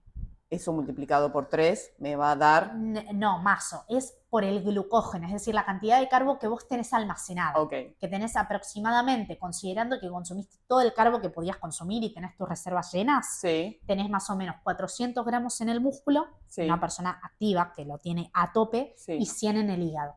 ¿Sí? Entonces tenés 500 gramos de glucógeno y por cada una de esas moléculas, que tendríamos que ver el peso molar del glucógeno para hacer el cálculo exacto, tenés litros de agua, ¿sí? Bien. O sea, entonces, tenés mililitros por cada molécula, obviamente. Y eso multiplicado por todos los gramos de glucógeno, son litros de agua. Por lo tanto, una persona en una dieta cetogénica que disminuye mucho sus niveles de glucógeno va a perder mucha agua. Bien, no está perdiendo peso entonces, básicamente. Está perdiendo peso de agua, no de grasa. Ok, bueno. Sí, obviamente la consecuencia a largo plazo es que sí pierde grasa por este efecto que te digo de que tenés menos apetito y de que si lo único que vos comés o lo que comés en mayor cantidad es carne, pollo, grasas saturadas, encima ese es el gran crimen para mí de la dieta keto. Claro. Porque como no estás consumiendo la energía de los hidratos, la tenés que compensar por otro lado. Ajá.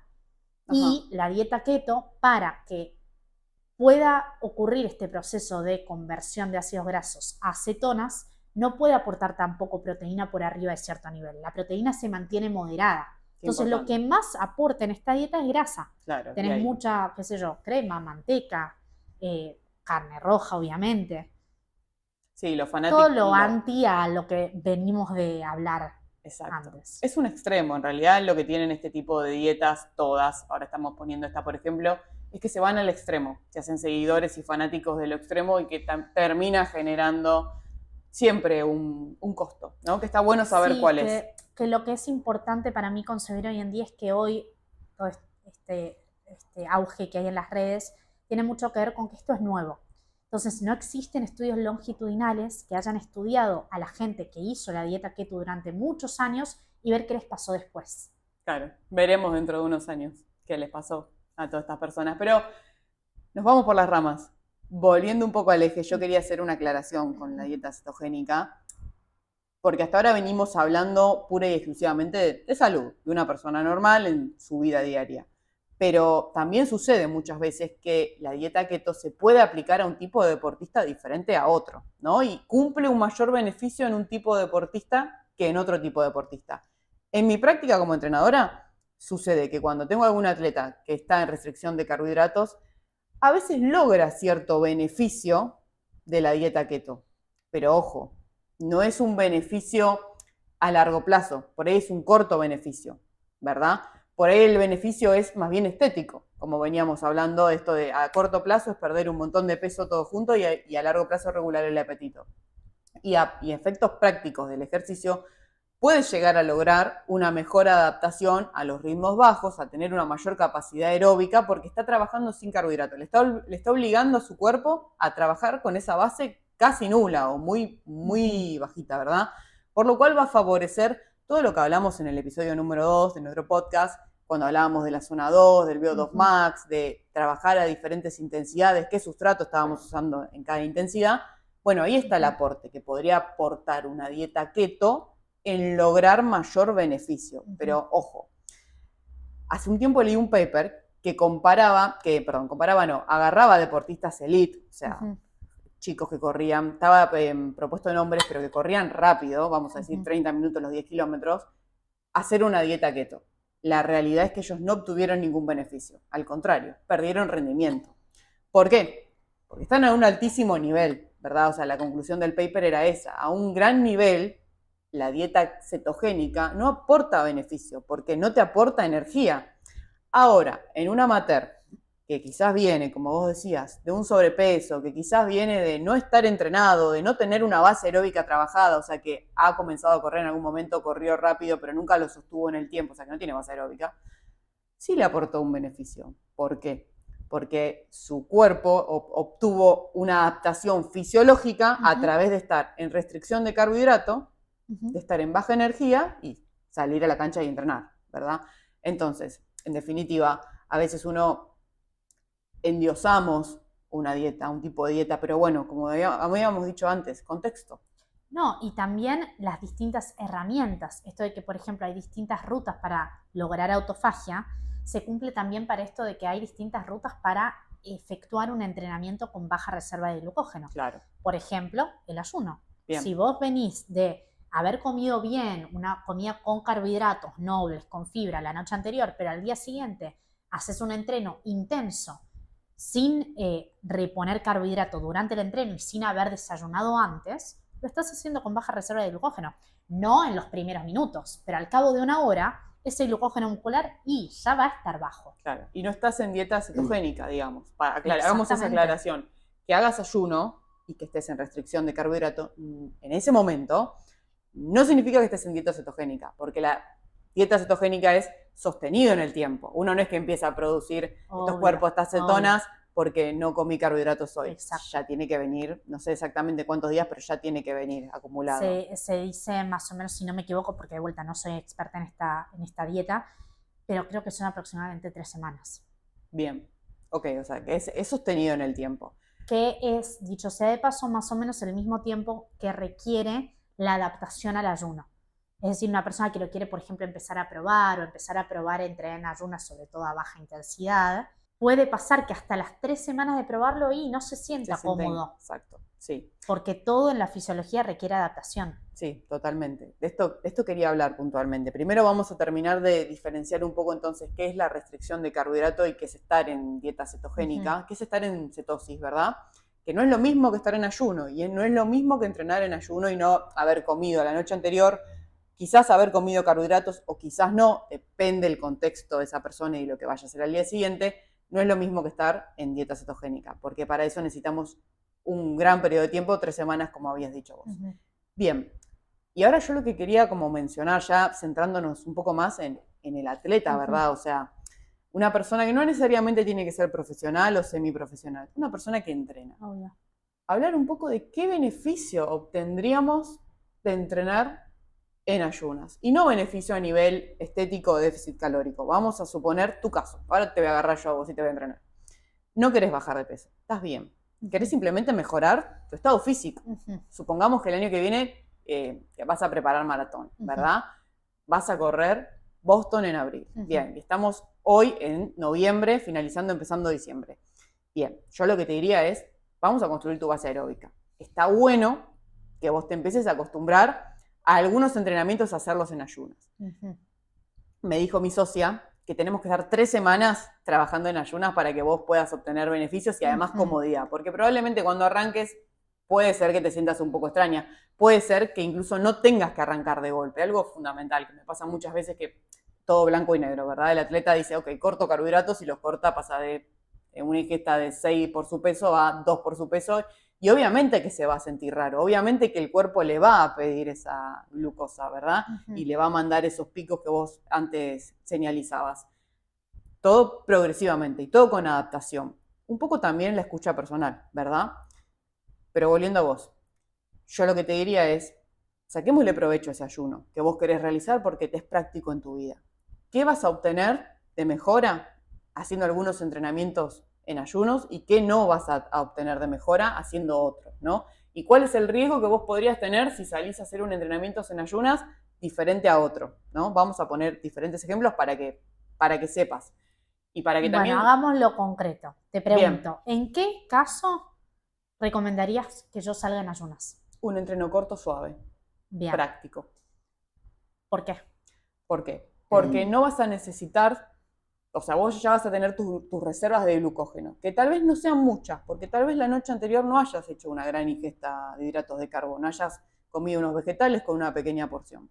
Sin embargo, vos ya venís guardando una reserva de glucógeno porque tu carga de entrenamiento todavía es baja, todavía no estás en picos de maratón o estás teniendo mucho volumen en tu vida diaria. Recordemos algo importante, en tus actividades diarias, siendo mamá, que trabajás, vas, te movés, no utilizás tus reservas de glucógeno hasta vaciarlas, ¿verdad? O sea, usás un poco, como digo yo a mis atletas. No, se usa mayormente grasa para esos.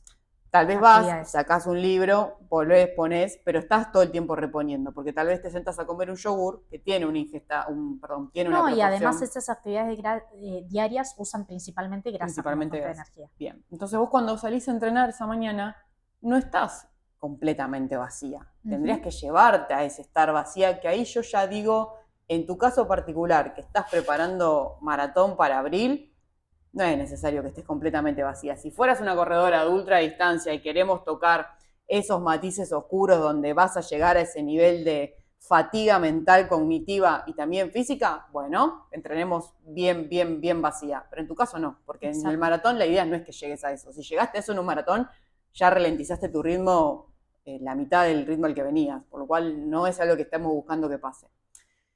Exacto. Entonces, resumiendo, la razón fisiológica por la cual se recomendaría que yo haga un entreno corto y a baja intensidad en ayunas es porque yo recién estoy formando mi base aeróbica y si bien una maratón no es una disciplina como una ultra donde la base sea las grasas, ¿sí? Sí quiero poder tener algo de utilización de grasa, quiero poder manejar esa flexibilidad metabólica que implica saber usar grasas y eventualmente, seguramente, por cómo la corro yo, en la segunda mitad de la maratón, donde voy a empezar a apretar un poco más, ahí sí poder usar glucógeno. Bien. Lo dijiste perfecto. Solo una cosa, no solo por cómo la corres vos, porque un atleta que por ahí está, que corre el maratón en 2 horas, le pasa exactamente lo mismo. La diferencia es que tiene la capacidad, que justamente el entrenamiento y el estado físico es eso, la capacidad de que tu cuerpo sepa usar el glucógeno, sepa usar la glucosa, pero que produzca mayor energía a través de las grasas, a través de lo que menos le cuesta, ¿verdad? Exacto. Entonces, lo que yo quiero con vos es que vos, de acá hasta abril, seas una gran productora de energía a través de las grasas. Bien. Para eso nos va a ayudar los trotes regenerativos, que no es que salís a correr pensando, estoy produciendo energía a través de grasas para correr el maratón más rápido. Estás haciendo un regenerativo. Saquémosle provecho a tu regenerativo y no comas carbohidratos antes. Bien, pero quiero hacer otra aclaración, otra nota de color, porque esta charla está súper interesante, pero todo tiene matices, no es todo tan blanco y negro. Lo que dijiste de que aprendamos a usar grasas, incluso en el deportista que es muy bueno y que corre maratón en 2 horas y pico, esto viene no de que el uso de grasas sea más fácil, porque la realidad es que no, el uso de carbohidratos es mucho más fácil, pero el carbohidrato está restringido. Claro. Luego de correr 90 minutos a una alta intensidad, el glucógeno, por más de que estuviese a tope, se va a empezar a depletar. Entonces, si vos sabés usar esa grasa y a la par, obviamente, estás reponiendo glucosa mediante geles, membrillos o lo que sea, vas a tener lo mejor de los dos mundos.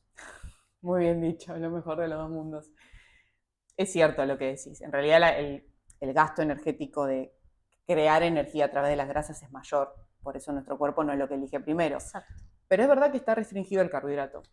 Y es verdad que vos tenés una capacidad mientras estás corriendo. Por eso te pongo el ejemplo de maratón y no de carrera de ultradistancia en montaña, que es diferente porque tal vez no estás usando tanto glucógeno, tanta glucosa y tanto glucógeno.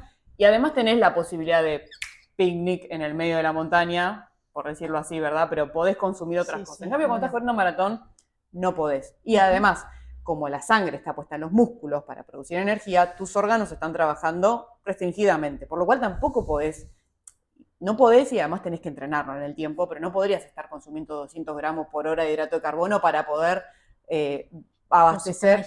Claro, tenés como un límite, que es el límite de lo que tenés, de lo que podés guardar, que como dijimos en el episodio anterior, a mayor masa muscular, mayor capacidad de almacenar glucógeno. Exacto. Y de lo que podés tolerar también de ingesta, porque obviamente el sistema digestivo se entrena, pero siempre hay limitantes. ¿Sí? Cuanto más alta sea la intensidad de la que vos corres y por más entrenado que por más que lo hayas entrenado, siempre va a haber un limitante. Como decís, arriba de 100 gramos por hora de carbo es súper difícil comer. Lo hacen los elites. La gente normal es muy difícil. Entonces siempre está bueno saber usar esta otra fuente, que es la grasa. Exacto. Bien. Y aclaración importante quiero hacer, porque yo mencioné esto de que yo siempre entreno en ayunas. Yo entreno en ayunas incluso los de alta intensidad, pero no lo recomiendo. Quiero hacer esa aclaración. Yo te retaría si fuera tu entrenador. No lo recomiendo. Voy a hablar con tu entrenador. La evidencia científica dice que para un entreno a alta intensidad es mejor consumir carbohidrato antes o durante. Si no lo consumiste antes, hacelo durante. ¿Y por qué lo haces? Porque me cuesta mucho digerir. Mucho. Previo al entrenamiento. Hubo una época cuando yo empecé a entrenar, que encima entrenaba a baja intensidad, donde comía, porque yo entreno desde que tengo, no sé, 18 años, en ese momento no había estudiado, no sabía todo lo que sé hoy. Entonces era el famoso, bueno, hay que desayunar. Y la pasaba terriblemente mal. Tengo una digestión muy lenta. O sea, yo incluso si como no una fuente de rápida digestión, que es lo que habría que comer, pero si como un desayuno normal y a las 3 horas salgo, también a veces me cae mal. ¿Sabes qué te diría yo si fuera tu entrenadora? Hace una buena una Cena, buena cena de obvio, hidrato es de lo que hago. carbono. Es lo que haces. Bueno, Es lo que hago ahí y está es la lo que a aclaración. mí me funciona. Y sí, previo a una carrera, que es lo que le recomiendo también a todos mis pacientes, obviamente que sí se entrena lo que voy a consumir. Yo en las carreras consumo geles, Ujú. tengo una marca puntual que me funciona y el mes anterior obviamente lo empiezo a entrenar, pero el resto del año no. Bien, hasta que no nos sponsoren no mencionamos marcas, todo nuestro No, pacto. Bien. está muy bien. Qué importante, Mary, ¿no? Que pongas tu ejemplo y que lo expliques también. Me diste el hincapié a algo que quería mencionar, que es, vos mencionaste recién que haces entrenamientos de alta intensidad, por ejemplo, series en la pista, en ayunas. Obviamente previo haciendo una carga de hidrato de carbono en la cena, porque ya tenés toda la noche y hasta que te levantás al día siguiente para digerirlo. Bien, Exacto. tus reservas de glucógeno están. Tal vez tengas un poco bajo lo que es el glucógeno hepático y el glucógeno en sangre, que tal vez si tu entrenamiento es más largo te pueda llevar un gel y mientras estás corriendo vas recargando. Exactamente. Ahora, yo le quiero decir a todos esos atletas que realizan sus entrenamientos de alta intensidad que digieren bien la comida, o sea, se podrían clavar una chocotorta tranquilamente y salir a entrenar igual. O una banana. O una banana. Porque eso alcanzaría. O una banana, tal cual, una banana tostada. Yo por irme a lo extremo, pues soy extremista. Y que realizan esos entrenamientos en ayunos porque quieren lograr dos cosas. O un mayor beneficio fisiológico de entrenamiento, que ahora vamos a explicar qué es, o un mayor déficit calórico. Bueno, no lo hagan más. Porque en realidad, a nivel de déficit calórico no van a estar marcando la diferencia. Ya explicaste vos muy bien que en realidad es todo lo que haces durante el día. Exacto. Y que además vos podrías llegar a un déficit calórico sin hacer ayuno. Era una forma, pero no era solo esa. Y a nivel fisiológico, esto me parece que es como que a mí a veces me aterra, porque también en internet hay un montón de data de realizar las series sin reserva de glucógeno para tener mayor beneficio. ¿Qué beneficio? Si vos justamente cuando haces las series, vamos a poner un ejemplo, estás preparando maratón, yo te mando un entrenamiento de 10 pasadas de 1000 metros a una intensidad superior a tu ritmo de maratón. Exacto. Vamos a suponer que vas a correr el maratón a 4:40. Yo las series de 1000 te las mandé a 4:10. ¿Bien? Vos a 4:10 por kilómetro no estás produciendo toda esa energía a través de las grasas. Una parte sí, pero otra parte es glucolítica. Y si vos vas y lo haces sin reservas de glucógeno, te van a pasar dos cosas. Te va a pegar un bobazo, no vas a llegar a lo que querías, te vas a frustrar, vas a venir llorando, decirme que estás mal entrenada, que estás fracasando, que no vas a ir al maratón, vas a estar con como digo yo, la reserva de glucógeno mental baja, entonces no vas a haber obtenido ningún beneficio ni en tu entrenamiento y tampoco en tu construcción. Y la clave es eso, que seguramente no vas a llegar al ritmo al que podrías haber llegado. Exacto. Entonces no vas a haber tocado eso que yo quería que toques. O sea, ese ritmo que yo quería que toques. Exactamente. Para que produzca un efecto en vos. ¿Qué le digo a mis atletas? Consuman, vayan con reservas de glucógeno cargadas, justamente porque no es solamente llegar a tocar el ritmo, es lo que produce tocar el ritmo, ¿verdad? O sea, sí, y no mejora. Solo reserva de glucógeno, porque repito, la reserva es lo que ya está desde la noche anterior. Es esa glucosa en sangre que el músculo quiere y el cerebro también. ¿Por qué es importante? Ahora te pregunto yo a vos, ¿por qué es importante que haya en sangre mientras estás entrenando a alta intensidad? Porque el músculo a alta intensidad va a usar principalmente el glucógeno que ya tiene almacenado, ¿sí? Pero el otro gran porcentaje es la glucosa y la grasa a alta intensidad es mínima. Bien. Entonces, tener las dos cosas es lo mejor. Ir de vuelta, la glucosa en sangre es la que le da energía al cerebro. Si el cerebro se queda sin energía, chau. Muy bien, y especialmente en un maratón. Vos corriste maratón, ¿verdad? ¿Viste que hay un momento en la carrera donde estás con pensamientos intrusivos o estás como sintiéndote un poco mal? No tal vez a través de la energía, sino que simplemente mentalmente, que somos mente, estás como medio bajón. Agarrás el gel porque tocó tu ingesta o porque tuviste un pálpito de que el gel te iba a salvar. Obvio. No pasa ni 5 minutos que ya estás en obvio. Disney. Y la gran razón, el mecanismo que justifica eso, que obviamente es aplicable a cualquier distancia y a cualquier disciplina de resistencia, es la sensación el gusto de dulce que va directo al cerebro. A los neurotransmisores. ¿Sí? No es ni siquiera su digestión, porque su digestión claramente tarda mucho más que 5 minutos. Qué importante. ¿Sí? Es el hecho de sentir el dulce. Y es la razón por la cual, incluso en gente que, por ejemplo, ya consumió los geles que tenía que consumir por hora y se toma algo así rápido, por ejemplo, lo puedes escupir. digamos, la sensación esa favorable al cerebro es la misma. Estaba por decirte que habían hecho un experimento con la Coca-Cola en deportistas de ultradistancia de montaña de esto, tomar Coca-Cola y escupirlo. Creo que entre atletas también lo hicieron. Obvio. Justamente no tragar la Coca-Cola por el compuesto de gas que tiene, que después genera como un malestar digestivo, pero sí sentir el sabor de la Coca-Cola con azúcar. Habría que probar Coca-Cola cero, si también esto que vos decís, simplemente sentir el sabor podría producir. Tendríamos que hacerlo, probar, agarrar a mis atletas y a tus pacientes y darles Coca-Cola. Volviendo a nuestro eje, quiero dejarte bien en claro esto. En tu preparación de maratón, el ayuno no sería una gran herramienta, pero sabiendo bien cuándo usarlo. Y si por una cuestión digestiva, una cuestión que todavía no te acostumbraste a digerir antes de entrenar, bueno, mirando un poco mejor cómo es esa carga de hidratos la noche anterior y sabiendo que si tu entrenamiento es largo y esas reservas de glucógeno se van a repletar y te vas a quedar vacía y tu entrenamiento es muy largo, tenés que consumir algo durante. Y perdón, una aclaración importante. Todo esto de la famosa palabra o frase contexto dependiente es clave porque es también cómo se siente la persona, ¿sí? O sea,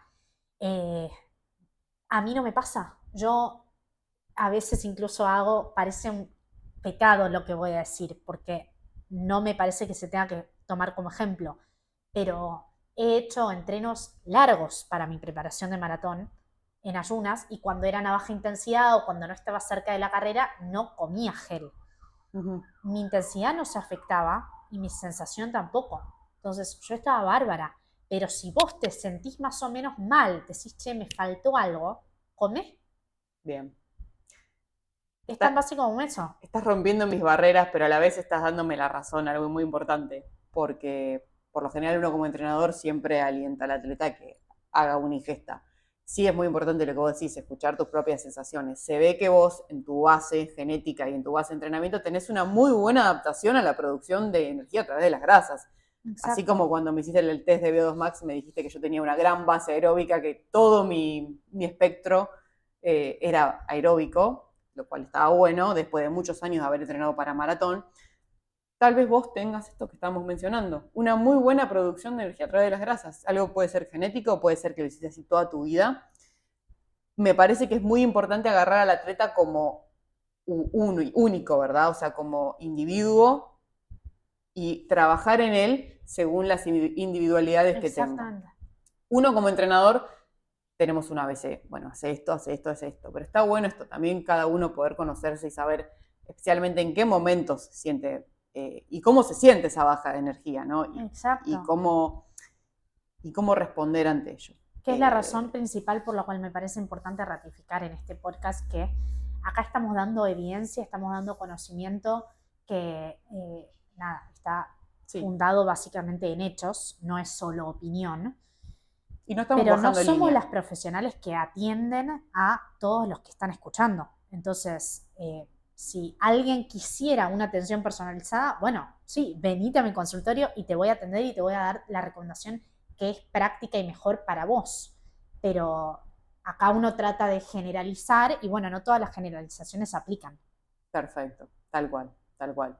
Eso creo que es lo que hoy en día, con tal vez tantas aplicaciones y la inteligencia artificial y que descargate esta aplicación y que te entrena o descargate esta aplicación que te arma el plan nutricional, sí. Puede servir, ¿verdad? Puede servir, pero todavía, gracias a Dios, no llegó a entender al individuo como individuo. No llegó a poder incluso empatizar y conocer la aplicación, porque la aplicación no corre maratones, la aplicación no come, no hace ayuno, saber exactamente qué darle. Entonces, esto es como un pequeño espacio publicitario necesario para, no necesariamente nosotras, ¿no? Pero sí entrenar y atenderse con alguien que te... Para aclarar la importancia del individuo. Exacto.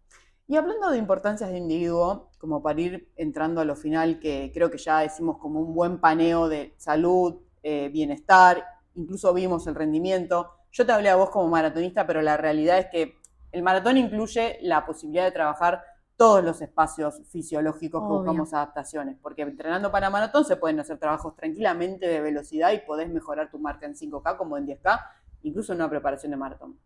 Me parece que era como el ejemplo que más englobaba todo esto.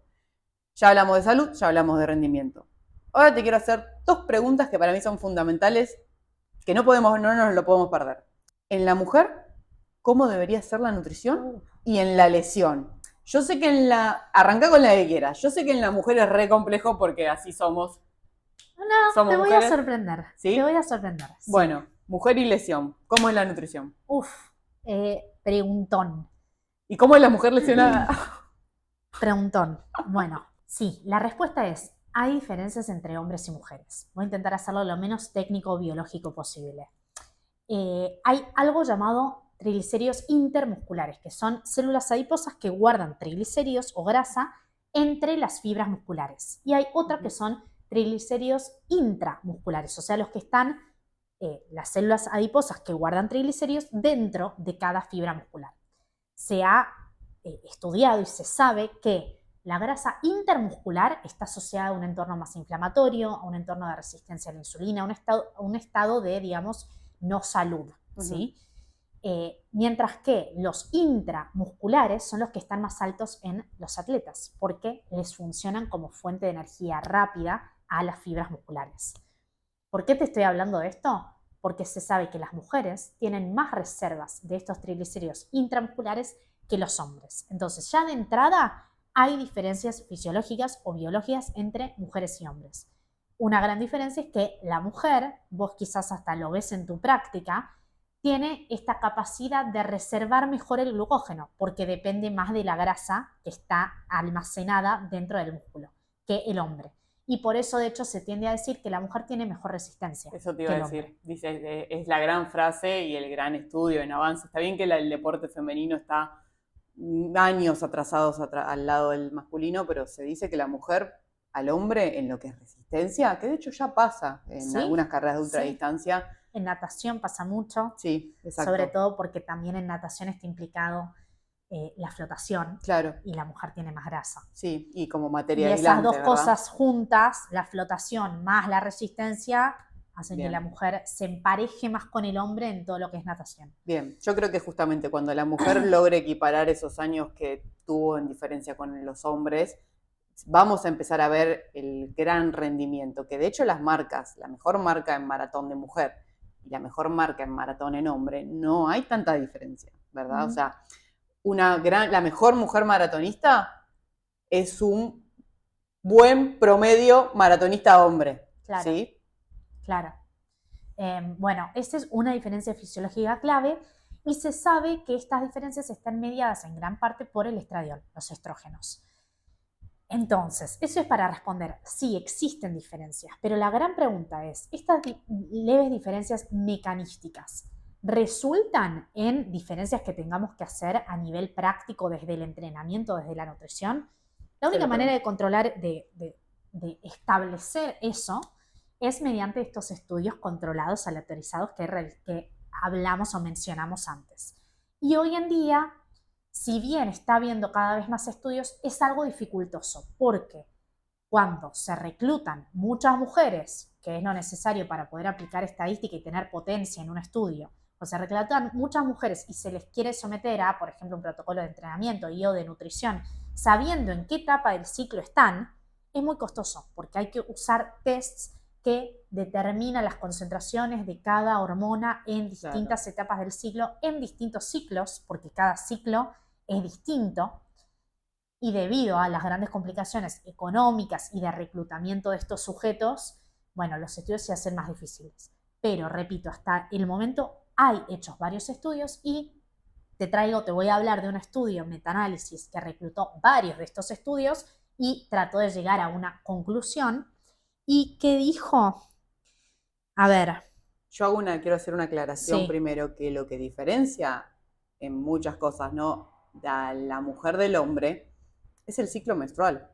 ¿Por qué? Porque esto que vos mencionabas, la diferencia en hormonas que hay en diferentes fases, que el ciclo menstrual ya sabemos que tiene diferentes etapas. Es que por eso expliqué que las diferencias están mediadas por los estrógenos y el estrógeno tiene, digamos, dos picos. Uno es alrededor de la ovulación, que en todas las mujeres es un día distinto, pero en promedio se dice que es alrededor del día 14 y vuelve a subir, pero no tanto en la fase lútea, o sea, hacia el final del ciclo.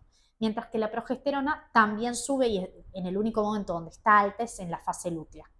Por eso muchas veces, y sobre todo influencers hoy en día, dicen que en la fase lútea, donde la progesterona está alta, hay que hacer cierta cosa, cierta estrategia nutricional o claro. bajar la carga de entreno.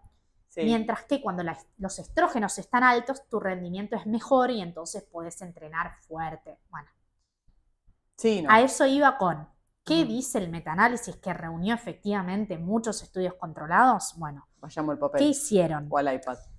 El primer resultado, o el resultado primario que evaluaron fue la oxidación de sustratos, o sea, cómo oxidaban grasas versus carbohidratos.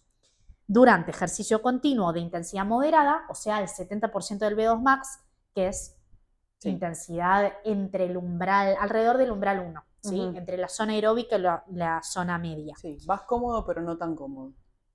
Y el secundario fue la oxidación en reposo, o sea, oxidación es uso. ¿Qué tanto usaban carbos? ¿Qué tanto usaban grasas en cada una de estas situaciones? El ejercicio moderado o el reposo. ¿Cuáles fueron los resultados? No se encontraron diferencias entre las fases del ciclo menstrual ni en digamos, el estadio activo ni en el estadio de reposo. Me sorprendiste. ¿Sí?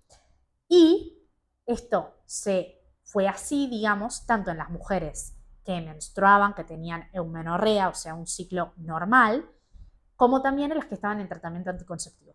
¿Sí? Es decir, no encontraron diferencias significativas entre las fases del ciclo. No quiero hablar mal, pero esta boludez de hay que entrenar de cierta forma en una fase del ciclo, en lo único que se está basando es en estudios mecanísticos, en esto de, bueno, sí, el estrógeno se asocia con cierta mejora en el rendimiento, pero si eso no se traduce en resultados prácticos, no hay por qué hacer esa recomendación. Entiendo. ¿Sí? En realidad, yo lo que enfocaría es más en cuando vos estás en tu mejor estado en la fase, aprovechá a poder sacarle mayor provecho a tu entrenamiento, pero a sensaciones, ¿verdad? A que vos lo disfrutes más como mujer, a que puedas dar ese plus y a los días, como sucedía cuando, no sé si era en tu secundario también, pero el día que te venía, cuando estabas en esa fase, si no querés hacer gimnasia, no lo hagas. Que en nuestro caso, que somos deportistas, lo vamos a hacer igual, pero sabés que podés trabajar más lento, que podés llegar a tener más hambre, que ese día no querés hacer ayuno porque te despertaste y te querés comer la heladera, no te comas la heladera, pero come algo. Exactamente. Como escuchar un poco más el cuerpo, ¿no? No hay que hacer ninguna diferencia trascendental en tu dieta, que entiendo que me estás queriendo decir esto. Exacto. Pero sí escúchate. ¿Y qué necesitas en ese periodo de tiempo? Exactamente, la clave es escucharte. Y mira, voy a citar la conclusión del estudio. Las autoras concluyen, nuestros hallazgos de ausencia de efectos basados en la fase menstrual, en cuanto a la oxidación de sustratos, indica que no hay necesidad de controlar las fases o controlar el uso de contraceptivos, especialmente si otros controles, como estado nutricional general, intensidad y duración del ejercicio y características individuales están bajo consideración. Es decir, lo que acabas de decir, si vos te sentís medio y querés bajar la intensidad, hacelo, pero no porque estás en tal fase del ciclo o en tal día de tu ciclo. Entiendo. Y ahora hablando en la alimentación, vos a tus pacientes mujeres, ¿les darías una dieta diferente según la fase del ciclo? Me imaginaba que no. O sea, entendés a la mujer como mujer en sí en todas sus fases, es exactamente lo mismo. Lo único que se regula es cómo te sentís, si querés comer algo porque tenés los famosos cravings o es un antojo, querés hacerlo porque lo sentís que no necesitas, escúchate. Obvio. Sí, lo cual es un peligro, porque siendo mujer también es como que, ¿sabes? Las hormonas, ¿no? Son realmente sensaciones fuertes en el cuerpo. Tal vez las mujeres estamos más acostumbradas a esos cambios bruscos que el hombre. Obvio, y como dije, a nivel mecanístico hay diferencias entre los momentos donde el estrógeno está más alto o más bajo. Sí las hay, pero eso no suele tener influencia significativa para decir me voy a modificar todo mi entreno. ¿Sí? Sí. Sobre todo porque no olvidemos que al igual que hablábamos de, bueno, si me conviene comer antes de un entreno de alta intensidad o no, ¿qué es mejor? Bueno, acá es lo mismo. Si una mujer, porque está en la mitad de su ciclo, que viene a ser la fase lútea, está pensando que no puede entrenar a alta intensidad, anula todos sus entrenos fuertes durante esa fase, se está perdiendo de un montón de adaptaciones fisiológicas que podrían ocurrir. Totalmente, pienso exactamente lo mismo. Lo mismo, si tal vez uno está pensando, estoy en mi fase lútea, entonces no voy a hacer tal entrenamiento en el gimnasio, ¿verdad? Para buscar cierta hipertrofia, entonces voy a hacer un ayuno de 72 horas. Es como, o sea, no compensemos y sí pensemos el real beneficio de algo y el no beneficio de otra cosa. Que fue lo que venimos hablando desde el principio. O sea, conocer todo lo que hay y saber, primero, no demonizar, no endiosar otra cosa y saber cuál es el beneficio y el coste de lo que nos está dando. Así que, bueno, gran pregunta, porque esto es algo que a los hombres no les importa, pero a las mujeres, que son muchas cada vez por suerte que hacen más deporte, que siempre me preguntan cómo entreno y cómo como en este momento. Me encanta que la respuesta sea igual que siempre, pero si hay que ajustar a sensaciones. Me encanta. Sí, perdón, quiero mencionar este estudio, que todos los estudios siempre, los que mencionamos, van a estar en las notas del episodio, para todos los que nos escuchan. Este estudio que cité es de una investigadora que amo, que se llama Lauren Colenso Semple, para quienes quieran buscarla y seguirla en Instagram.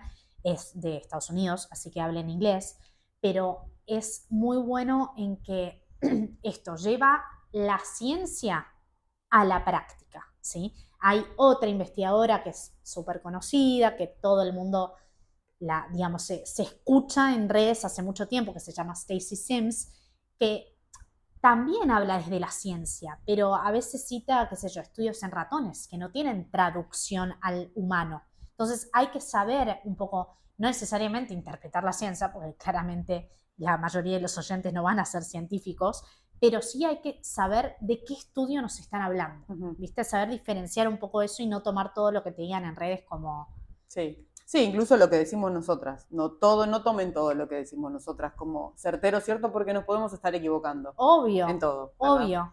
obvio. Siempre pedí citas y justificaciones Sí, de lo que te están diciendo, si es que es basado en evidencia.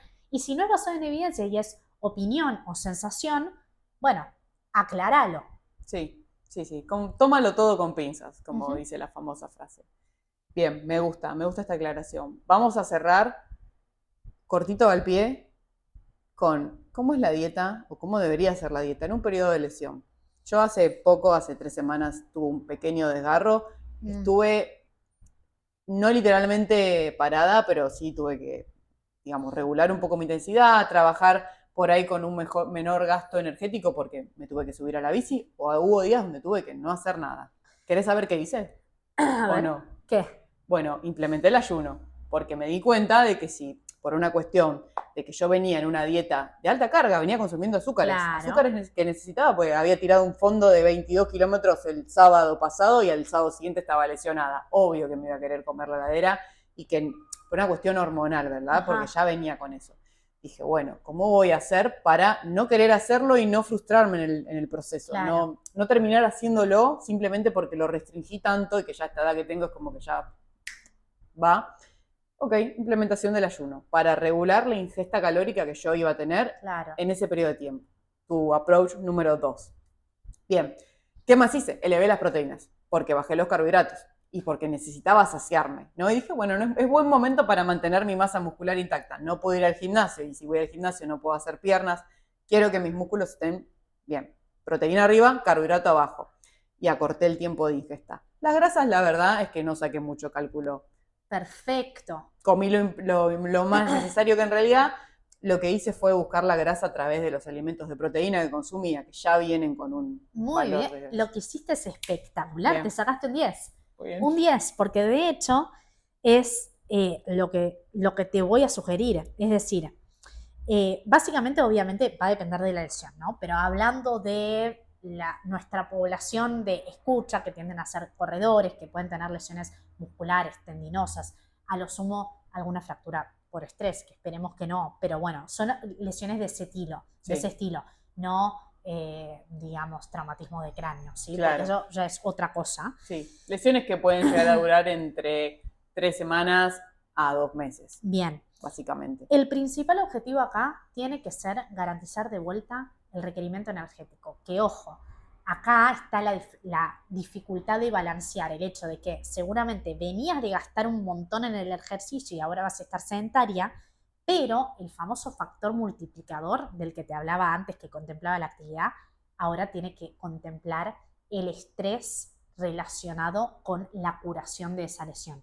O Bien. sea, todo el entorno inflamatorio, toda la activación del sistema inmune para curarte de esa lesión, está implicando un gasto metabólico considerable que hay que contemplar. Es decir, no es, listo, equiparo a mi gasto metabólico y ya, en reposo y ya. Entiendo. No, es el metabólico en reposo por un factor que va a depender, que lo tengo acá, de la gravedad de la lesión. Es decir, operaciones menores o fracturas óseas de huesos chiquitos, no cadera, ¿sí? Algo así, puede tener un factor de 1.2, 1.3, que sí, que era el mismo para alguien sedentario o con bajo nivel de actividad. Ahora, lesiones más grosas como el traumatismo de cráneo, quemaduras, cosas de ese estilo, tienen un factor de 1.5. Entonces, hay que garantizar esa necesidad energética acrecentada. Pero, por supuesto, controlar calorías, porque para la persona que venía consumiendo 3.000 por día y seguramente no tengas ese mismo gasto. Exacto. ¿Entendés? Eso por un lado. Y segundo, como muy bien dijiste, acá la prioridad es mantener la masa muscular, porque venías siendo activa y ahora estás sedentaria. Seguramente estabas, no sé, con un yeso, mayormente en la cama o en el sillón. Entonces, hay que garantizar la ingesta de proteína, que si antes era de 1.6 o hasta 2, ahora va a estar más en el rango de 2.5 a 3 gramos por kilo. Entonces, sube la proteína y el carbo puede bajar, pero no tanto, porque de vuelta es muy importante también de vuelta no, porque no lo dijimos, pero el carbo es muy importante para aportar la energía que el músculo necesita para sintetizar esas proteínas. Exacto. Y para los aminoácidos son los ladrillos, pero el carbo es la energía. Y la grasa, sí, como bien dijiste, es secundaria. Pero no olvidemos que la grasa acá es la que tiene que focalizar en los omega 3, porque los omega 3 son antiinflamatorios. Muy bien, aprendo, ¿viste? Muy bien. Y el ser antiinflamatorios, ojo que tampoco es, acá hay siempre un balance. La inflamación es necesaria, sobre todo en la fase aguda, en la primera parte de la lesión, para curarte. Pero si nos pasamos de inflamación, porque por ejemplo estamos comiendo más ultraprocesado porque nos agarró ansiedad, podemos sufrirla mal. Entonces, en la primera fase, tipo lesión, operación, bueno, el omega 3 quizás no es tan importante porque queremos esa inflamación aguda.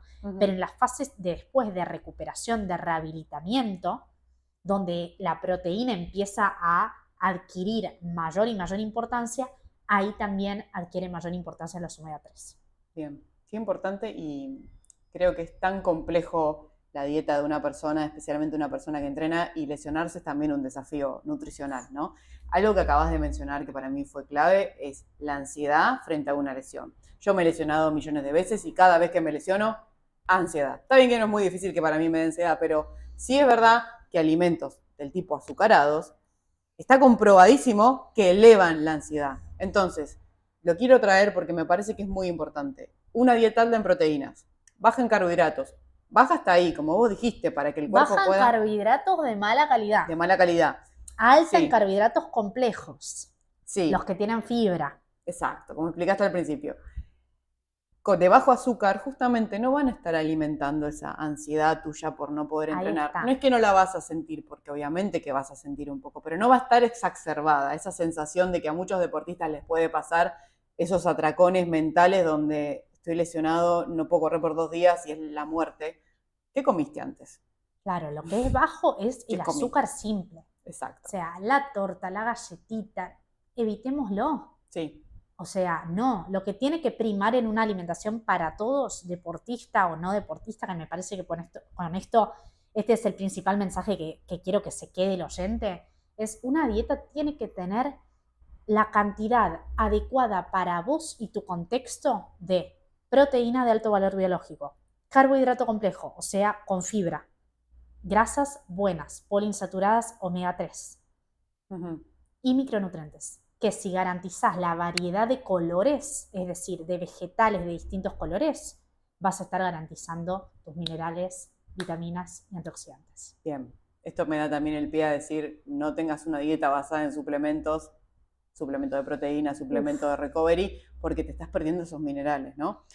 Ay, recontra, y quiero Sí, aprovechar esta oportunidad para decir, hoy en día, con todos los suplementos que existen, hay muchísima gente, me ha tocado, quizás por suerte no son la gran mayoría, pero me han tocado pacientes que cuando yo les digo, te voy a mandar un plan específico con la variedad de verduras que me parece que deberías incluir, pero no te preocupes porque yo tomo suplemento de multivitamínico y super greens y toda la bola.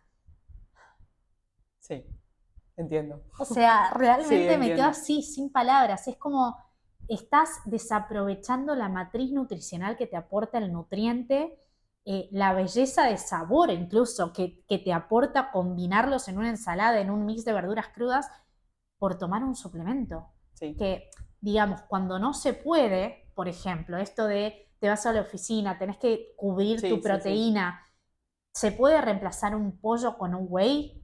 claro. Recontra. El polvo whey es súper práctico y te recontra ayuda, pero no reemplaza el alimento.